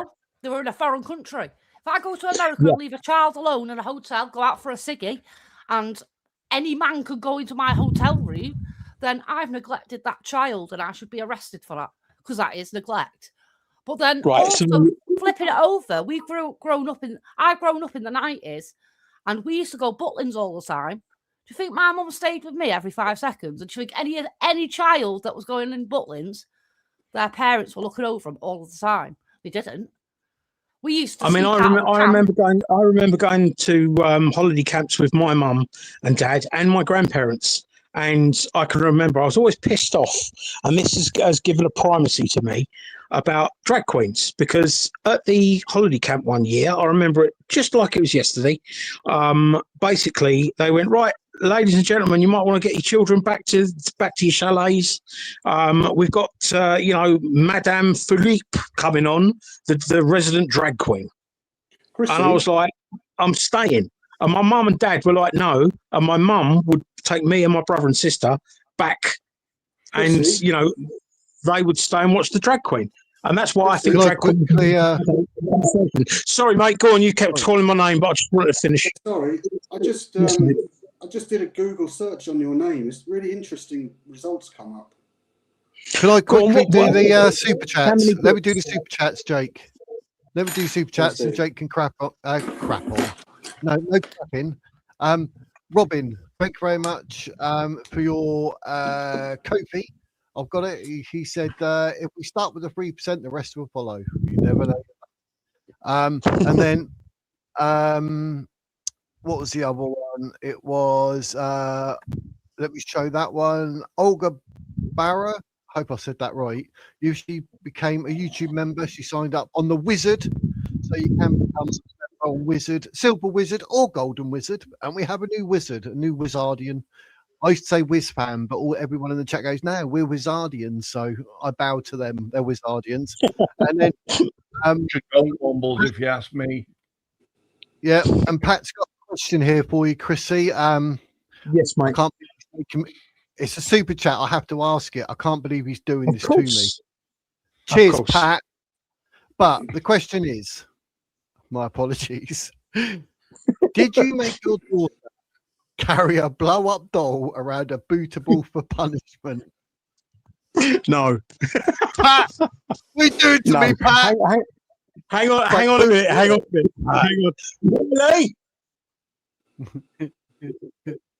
Riley. Yeah, there's some interesting things coming up. It's amazing that it's my daughter's 20th birthday today, by the way, gentlemen. Happy birthday. And she's lived with me for the whole of my life, and it's amazing that I'm apparently such a nasty shit father that's done all these extremely violent, disgusting things that she's lived with me for the whole of my life. Riley, where are you? Yeah, that's my son's name's Riley. That's what I called her. I've just got the boyfriend called Riley. I was just Chrissy. I was just a bit surprised when I googled your name, there, mate. As I keep saying, I mean, there is so much rubbish out there you wouldn't believe. One time I had a. Is that true? Did you get into an altercation with someone? Did you get into an altercation with Barry? Yes, I beat him up. Yeah. He went for me, so I had to club him. Well, you said to us that you wouldn't hurt nobody. No, I wouldn't. But when someone goes for you, you've got to. When someone goes for you, you've got to defend yourself, haven't you? Chrissy, do you have a violent nature? No. But you did beat someone up. Yeah, when they attacked me, I defended myself. What happened then, Chrissy, on that occasion? Basically, one of the counsellors at Malden, a female counsellor, by the way, she was sexually harassing me. And when she slagged me off in the press, I put out one of her WhatsApp messages where she was asking for sex. So you breached her privacy. Privacy isn't a word; it's privacy. I felt I needed to. It's a matter of way you say it, isn't it? It's just my accent. No, it's not. It's factual English, mate. Sorry, it's just a pet hate of mine. Oh yeah, just it's all right. It's all right. You can belittle me. That's fine. You do that. No, I'm not belittling you. I'm just saying it's not. Respectful. It's not privacy. It's privacy. Could I I'm just getting it right. So anyway, going back to it. The guy turned up at my mate's house, not expecting me to be there, and when he saw me, he attacked me. So I gave him a clump and defended myself. You set him up. No, I didn't tell him to come and see my friend. You said he didn't expect to see you there. No, he didn't. He thought he was going to go around and intimidate my mate, and I just happened to be at my mate's. Yeah, whatever. So two of you then. That's the truth. Right, so weak can't defend himself or just lock his door. Kelly, 1 second, please. Riley, could you please tell these nice people? Sorry, I've just let my daughter speak. 1 second, guys. Could you please tell these nice people that I've never forced you to walk around for sex doll? Never. It's ridiculous. Don't believe it, honestly. It weren't that serious. I don't think anyone believes that, to be honest with you. Yeah, thanks for that. Okay, well, you don't have to, but that's the case. If you disagree with the truth, then that's down to you. Me and my daughter have suffered so much rubbish because of lies like that. Yeah, but we had one ex-Muslim. You're like this. We had one ex-Muslim phoning us 250 times a day for up to 46 minutes at a time that we had to get put in prison. Yeah. And he pleaded guilty, by the way. So it's not like, he got fitted up. He pleaded guilty. And that's just one of my trolls. And there's no reason for you to give it life. Like, you don't know us. Like, why would you believe some random person? I've got no reason to disbelieve you. Don't get me wrong. We've let your dad explain it. Oh, guys, can we all quickly sing her happy birthday? Happy birthday to you. Happy birthday, dear Riley. Happy birthday to you. Fuck off. Thank you very much. Love, peace. Have a nice chat. Yes, mate. We will have Harrison for her. You know, you said earlier that there wasn't a statement at the trial. Yeah. I've just found an article online that has got a statement. It says, in a victim impact statement read to court. Yeah, that's not the statement that you have to get what's name? That's not the statement that you give to get a non-molestation order. Well, that's what it a victim impact statement. It's not. Please believe me, mate. Please believe me. You're talking about something that I've lived through, that I know very well, that I know inside out.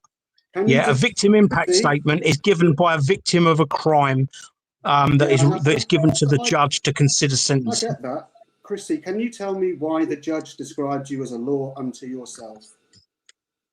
No, I can't. I mean, it's like, for instance, Malden District Council hired a barrister to say that I'm capable of lying. Everyone's capable of lying. They couldn't point out a single lie that I told. I could point out an entire evening of lies that you've told, and that's this evening.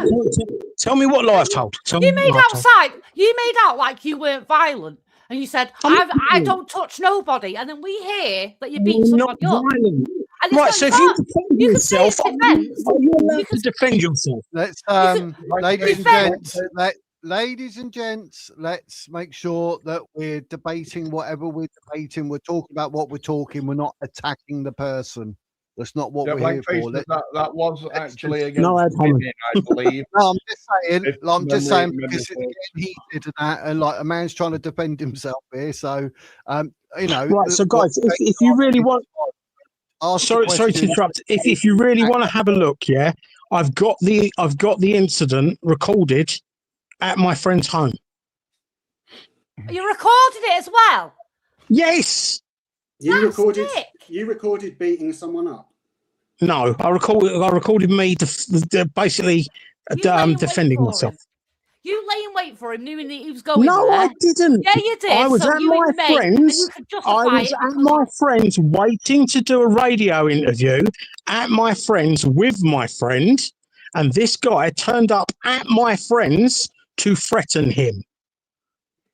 And when I heard loud voices, I went outside and I thought, you know what? This might go wrong. I better record it because I know I'm not going to do anything illegal. And this guy didn't seem too friendly. So when he come running at me and punched me, I hit him back and knocked him out. Oh. Okay? He was the one that left in the back of a police car, not me. He was the one that admitted the offence, not me. No.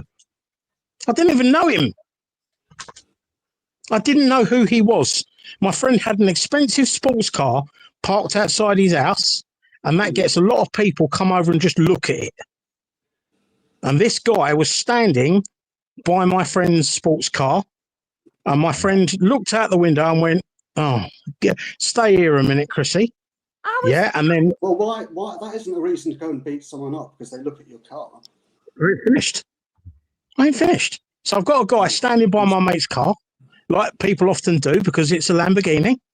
And what happened was my friend realised that it was the husband of the leader that I wasn't getting on with, the woman that had sexually harassed me. And basically, he went out there to say, "Mate, go away. I don't want you here." And because they started having a heated argument, I thought I'll put my head out of the door to see if everything's all right.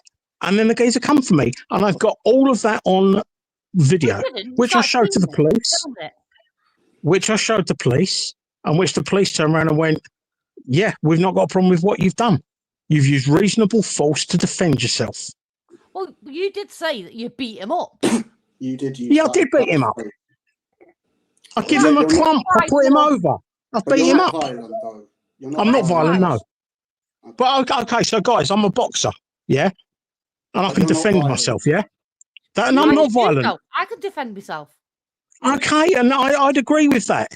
I wouldn't have a go at you for defending yourself in public. It depends how I defend myself. Okay, so if someone come for you and hit you, if someone come for you and hit you, yeah, would you be fair to hit them back once in defence and put them on their ass? No, it wouldn't. If I've got the opportunity to go inside and lock the door, that's what I should didn't have the opportunity. I didn't have the opportunity. You're entitled to a preemptive strike in self-defense. You are entitled to that, but let's just remember here, you've just said you're a boxer. So the way that you hit somebody is going to be very different from how an ordinary member of the public does. There's an extra responsibility on you. Ability is absolutely nothing in law. That's not the point I'm making. No, it isn't. I'm saying that you have got a distinct advantage in that situation over somebody because you're trained at boxing and they're not. And that's not my fault. I didn't ask him to. I didn't ask him to attack me. You could have just walked away from it, though. No, I couldn't have because he was punching me. Well, you said someone said he was out the door. Why couldn't you pop your head back in and just unlock it? Because he was already on me. Could have just pushed him away. You could have kicked him away. I tried to push him away. I had to punch him to get him off me. Now, I've got the whole thing on video. You won't see. I've got the whole thing on video. You can hear me say, "Get the fuck off me," or words to that effect during the video. Yeah, the whole thing was videoed. It was on my mate's CCTV and it was on my mobile phone. The police came. They put him in the back of the police car. They looked at all of the evidence and they went, "Well done, mate. No, we're completely happy with what's just happened." Yeah. Oh, that makes sense. That makes a lot of sense. We need to, like, maybe next time when you come back, maybe send me the video so we can put it up. People can watch the video. That'll literally explain everything to everyone. You cannot argue with the video. That's a good idea.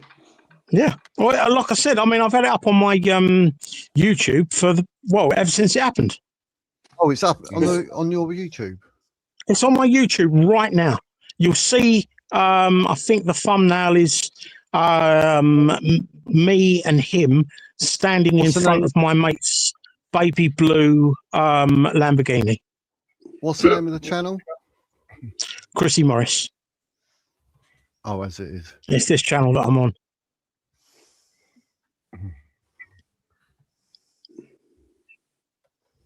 So with your thoughts on Tommy Robinson, and with your thoughts on the Islamification of England, I think you might be in a bit of a political kind of sphere of a bubble, and you know you might just be listening to leftists saying what they believe rather than like doing research and finding out for yourself. Is it council leader hubby wants a fight? Is that the one? Yes, I believe that's the one. Yeah, put it on now if you want, guys.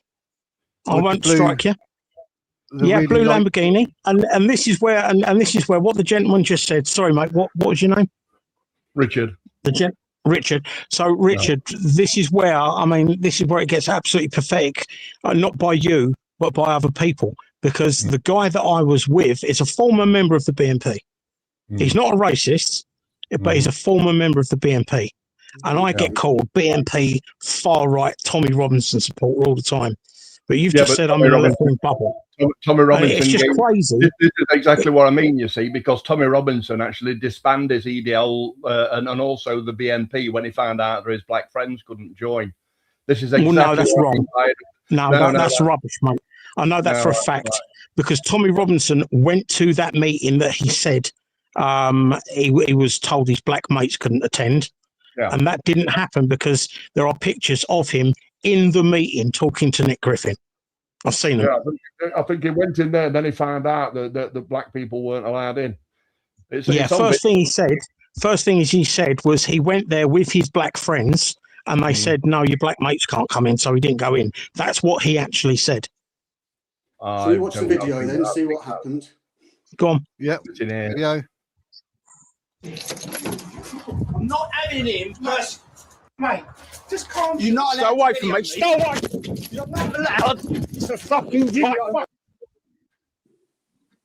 Well, just from that bit before it started buffing, he looked like the aggressor straight away. Yeah. Hang on. See, I felt really sorry for that guy because whilst we was waiting for the old Bill to turn up, you're not allowed. It's a fucking video. Oh, mate. I think my son's on his computer, that's why. Film. I'm not having him. Right, I have to give it 30 seconds. That's really annoying me. I think my son's on his computer. I'm not having him. Mate, just calm. You're not allowed. Stay away from me. Stay away. You're not allowed. It's a fucking video. I fucking am. Get away from me. Get out. Allowed. Stay away from me. I'm not having it in my house. Calm yourself down. Calm yourself down, fella. Calm yourself down. I'm trying to, mate. You just trying to calm you down. I'm phoning the old Bill. Calm yourself down, fella. Calm down, fella. Calm down, fella. Calm down. Calm yourself down, fella. Just leave it. Leave it. Leave it. Right, you need to calm down, don't you? Oh, well. Chrissy. You need to calm down, don't you? Hey? Calm yourself down, Barry. I can't have this here. Right, let me look at my glasses or something. Mate, what's the matter with your video? You're coming to my house. You've come in my house. He's affecting my house. You've come into my house. You just attacked me. You just attacked me. Mate, you can't be doing this around my house. I've got nothing to do with it. Tell him to leave my family alone. Wait, mate, it's not for me to do. I told your missus to keep my name out of her mouth. She didn't. I don't want to talk to you. I don't want to talk to her. Please leave. Mate, you can't be doing this. Just calm yourself down. I'm not finished with him. Sorry, what's that? Oh, a little threat at the end as well. Now, why a murder? So the thing is, right, I feel really sorry for that, Barry, because he got told by his missus that I'd put out WhatsApps that I had sent her. He was a complete idiot, and he didn't realise that what he thought I was saying to his missus was in fact what she was saying to me about I had really good sex at the weekend and what you're doing and blah, blah, blah. Now, she was sending me those messages, but that dipshit thought that I was sending her those messages, and she let him think that as well. But Occam's razor, though, that you're very keen on, Chrissy, would suggest that that's not really the truth. What would you suggest the truth is? No, Look, my son's not on the internet. He said it's just awful. I'm saying Occam's razor that you've been on about would suggest that what you're saying isn't true, wouldn't it? Because it's the simplest option. No, it wouldn't, because it is true.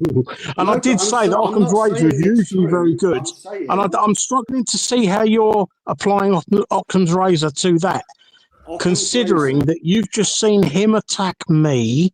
Chrissy.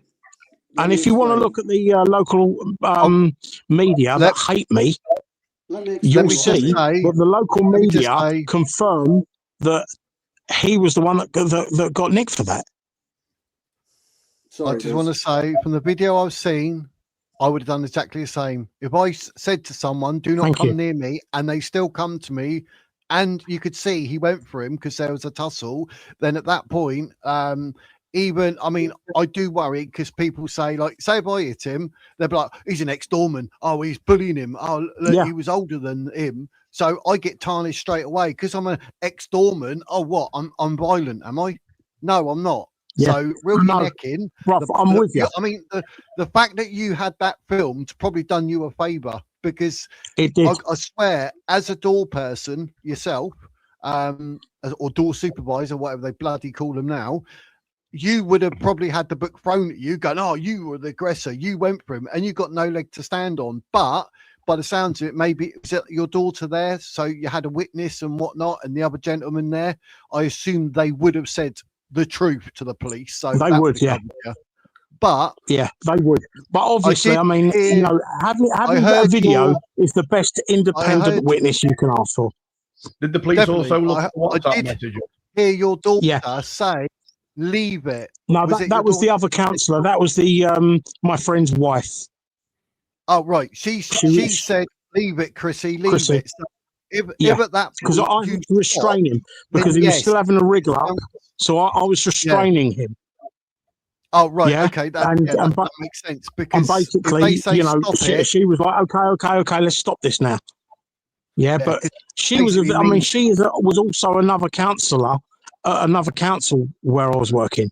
So me, my friend, and that lady were 3 councillors. They lived at that property, which is his hotel. And he's gone there because everyone knows that Richard owns that hotel. But, so he's gone round and basically threatened Richard and Carey, that was the lady's name, and they are 2 other councillors. Yeah. And he didn't realise that I was there. Yeah, see, right. The point I was making, you know, when she starts shouting, it can backfire when they say, "Oh, that's enough, Chrissy," or "Leave it, Chrissy." People can misinterpret. Yeah, where you're going too far and all still that. Attacking them while they're on the floor. You probably had it. I mean, I've had people shouting. And you put someone on the floor, you lock them up, and they're like, "Get off me, get off!" Everyone's got an opinion all of a sudden. They can do your job better than you.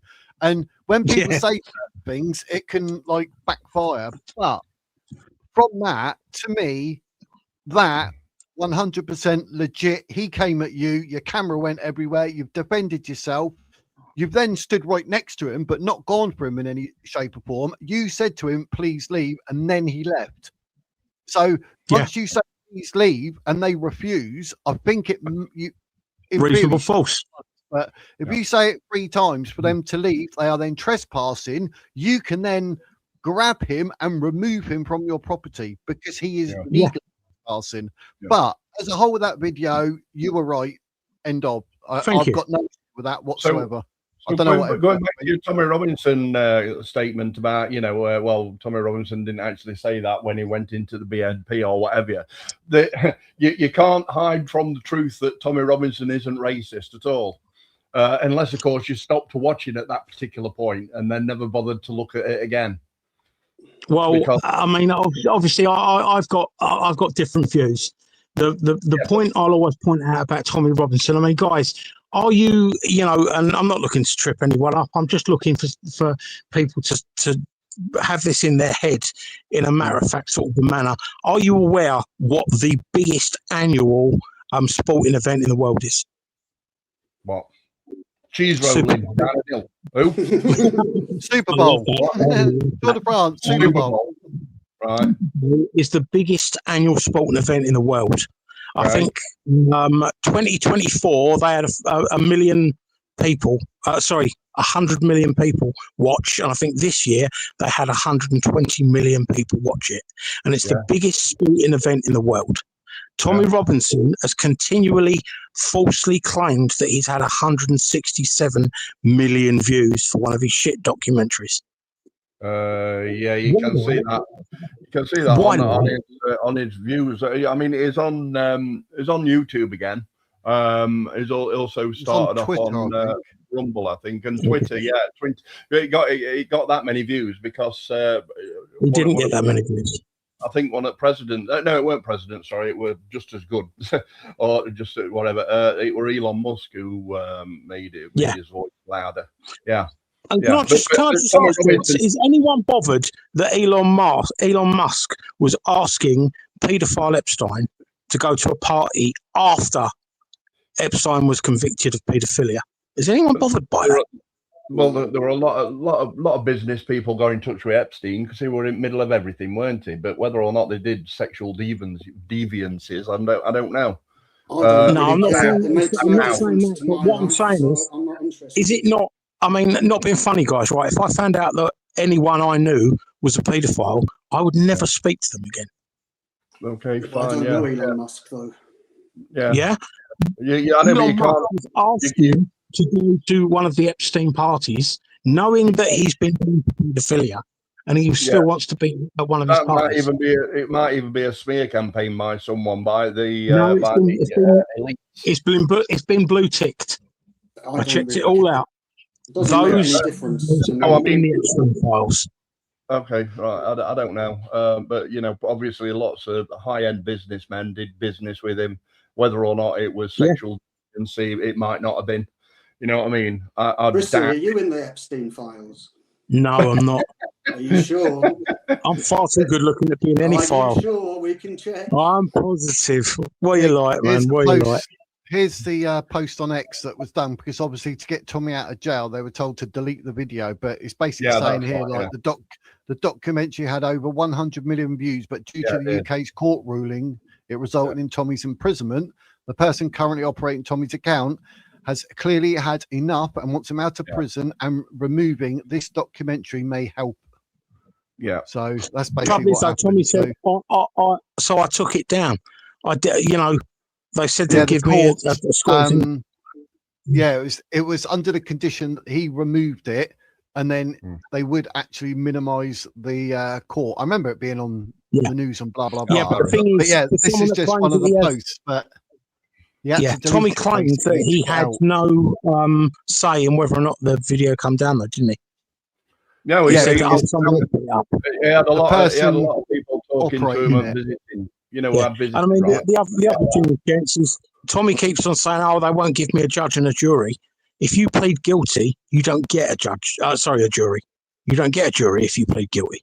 You don't need a jury to find you guilty if you plead guilty. So he keeps on going on about they won't give me a jury. You keep pleading guilty, which means you don't get guilty, which means you don't get a jury.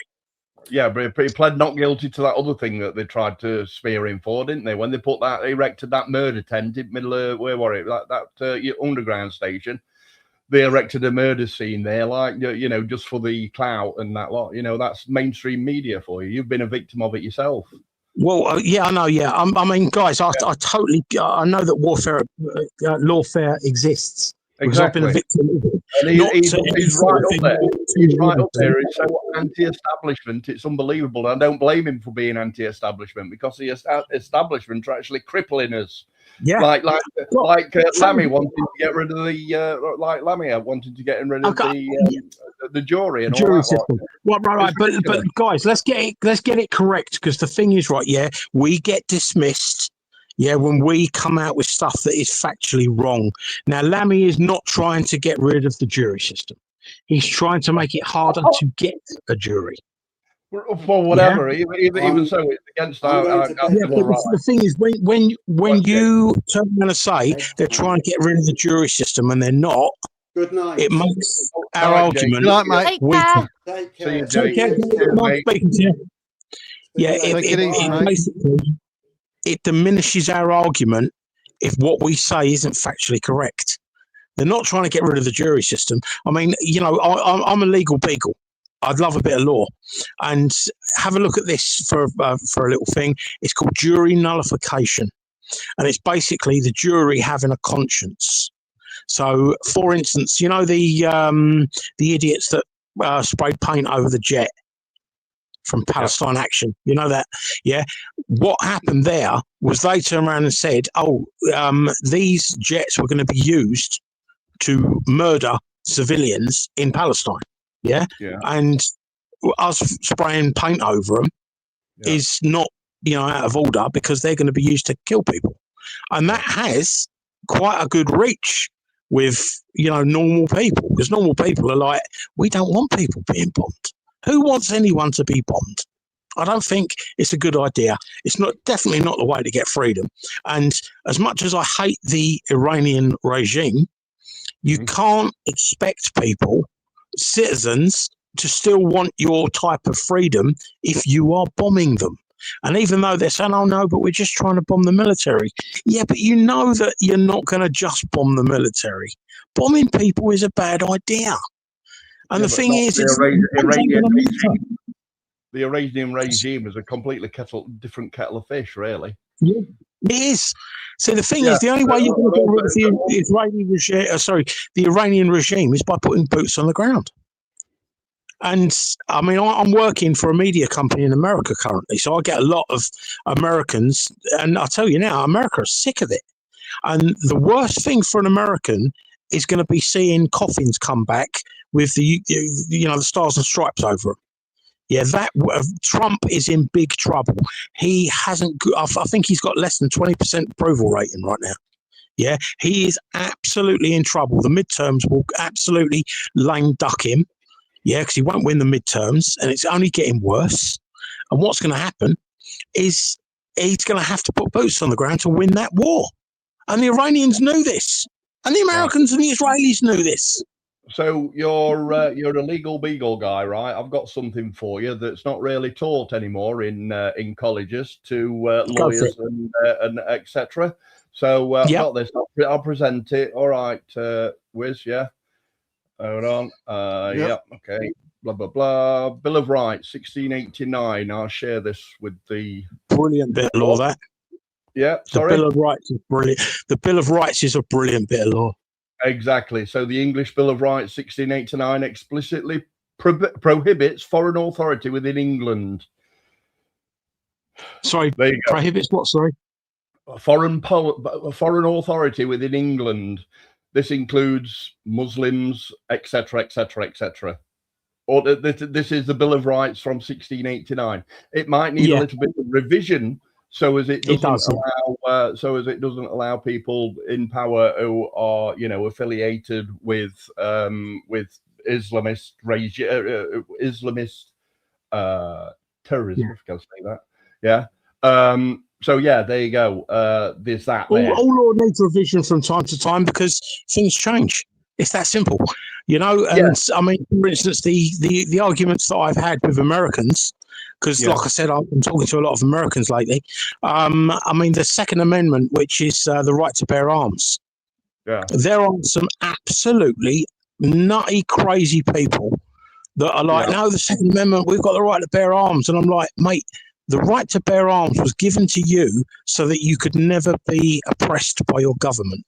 Exactly. It was basically there to stop your government from, you know, shooting you so you could fight back against an oppressive government. And he's like, yeah, that's right.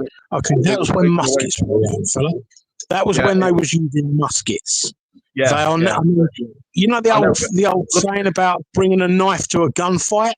Yeah. Yeah. The Second Amendment means that the Americans will be bringing a rifle to a drone fight. It's outdated now. The Second Amendment's outdated now. And look at all of the mass shootings in the schools. I mean, has anyone read about Sandy Hook and Columbine?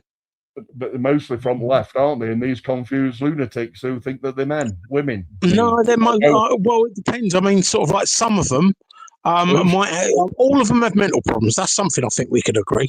You've got to have mental problems to want to walk into a school and shoot a load of kids. You've got to be a nutter. Yeah. But the thing is, they're all walking in there with assault weapons that are legally owned. Well, yeah, but I don't blame them. I mean, look at.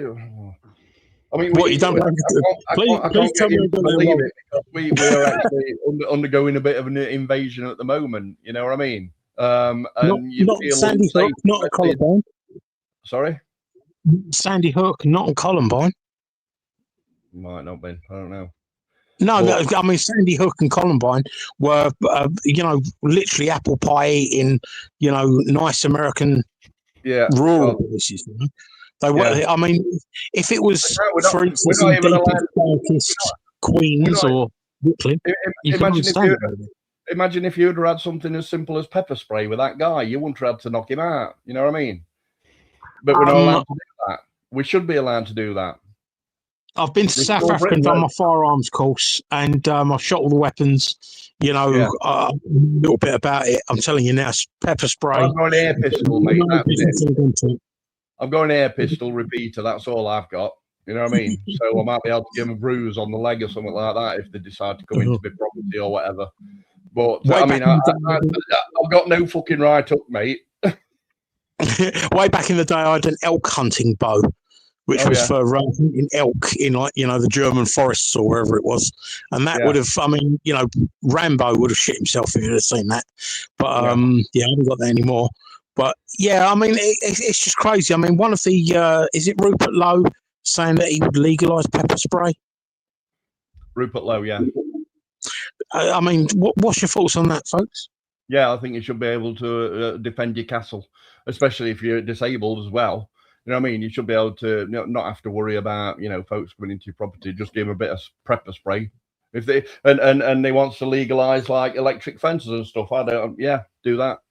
I mean, if they're idiotic enough to come onto your property and then get electric, well, it's not really electrocuted as such, but get an electric shock from a low ampage, high voltage source, then fair enough. Let them come across and try and nick your car or whatever they're trying to steal.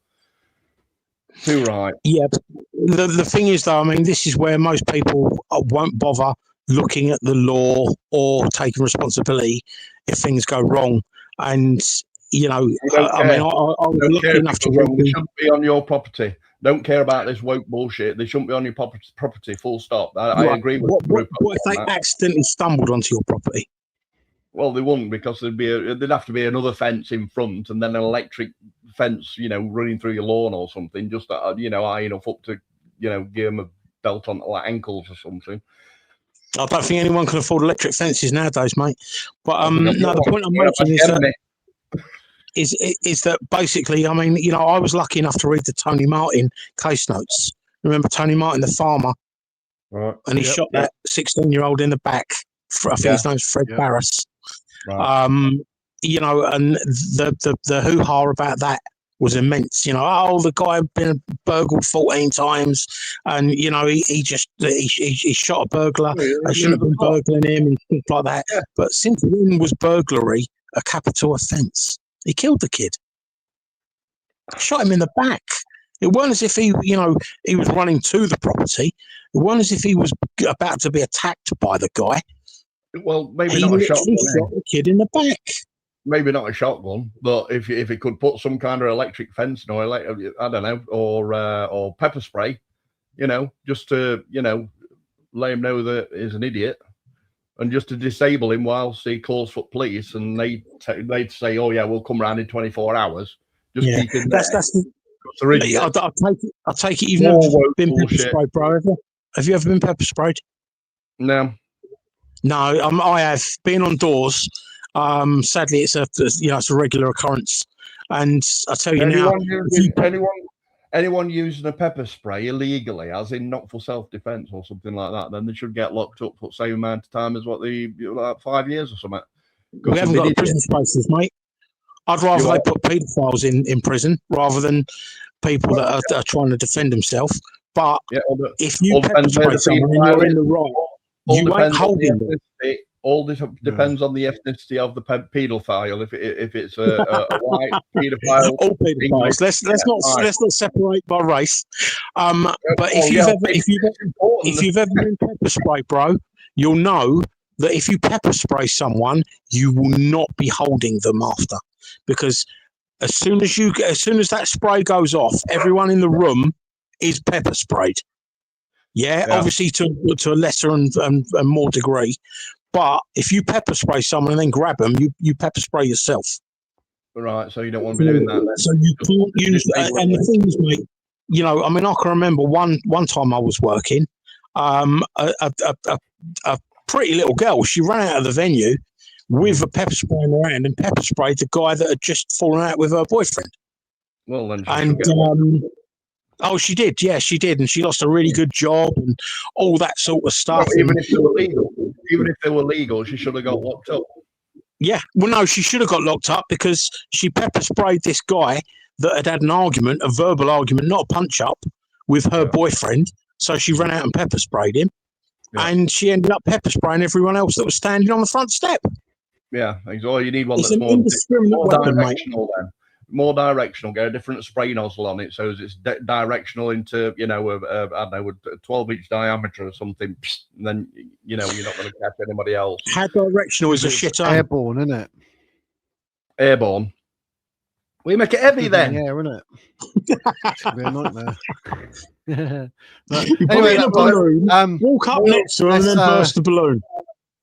Yeah, classic. Right, we were going 3 hours, 20 minutes, but we're back tomorrow night at 7, so yeah, we can carry it on tomorrow night, I reckon. So can't leave it too late because I've had my meds. I'll start falling asleep in front of everyone.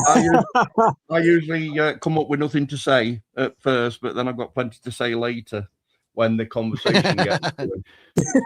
Yep, that's it, mate. Anyway, But, if you're about tomorrow, Chrissy, are you about tomorrow? Yeah, tomorrow night daytimes are always good for me. That's why you see me in your chat a few times this week. Yeah, but, some of the because I'm on an internet ban if my missus is around.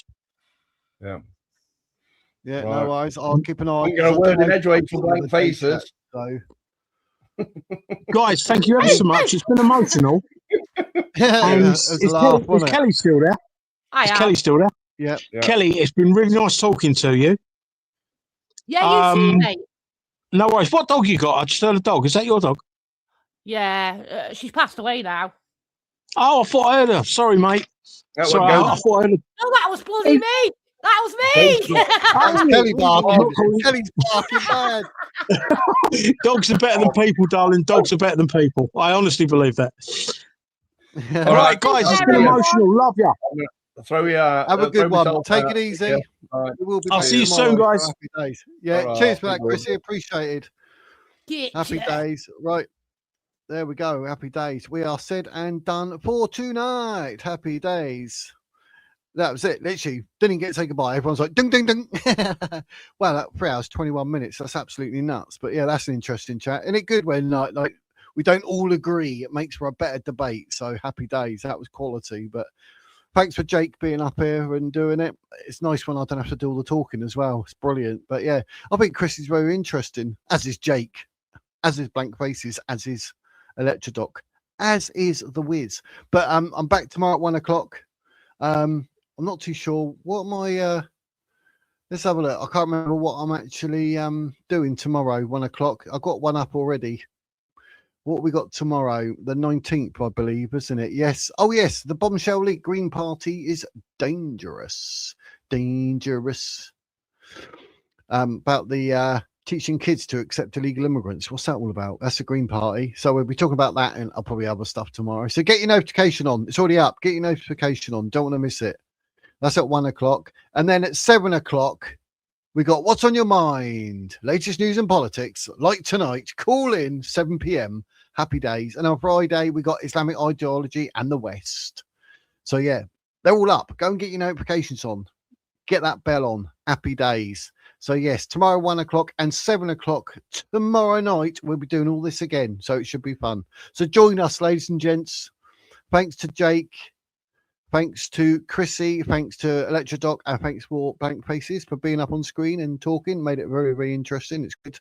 Happy days. And thanks to every single one of you in chat. And thank you to those who are kind enough to support the channel with the old super chats and the Ko-fis, like Sheila was in there. Who we got? Hazy Fantasy. Pat the Milkman's in there.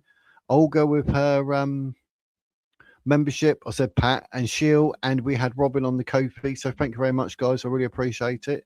But until tomorrow at 1 p.m. and don't forget the live at 7. But until 1 p.m. tomorrow, that is the Wizard's words.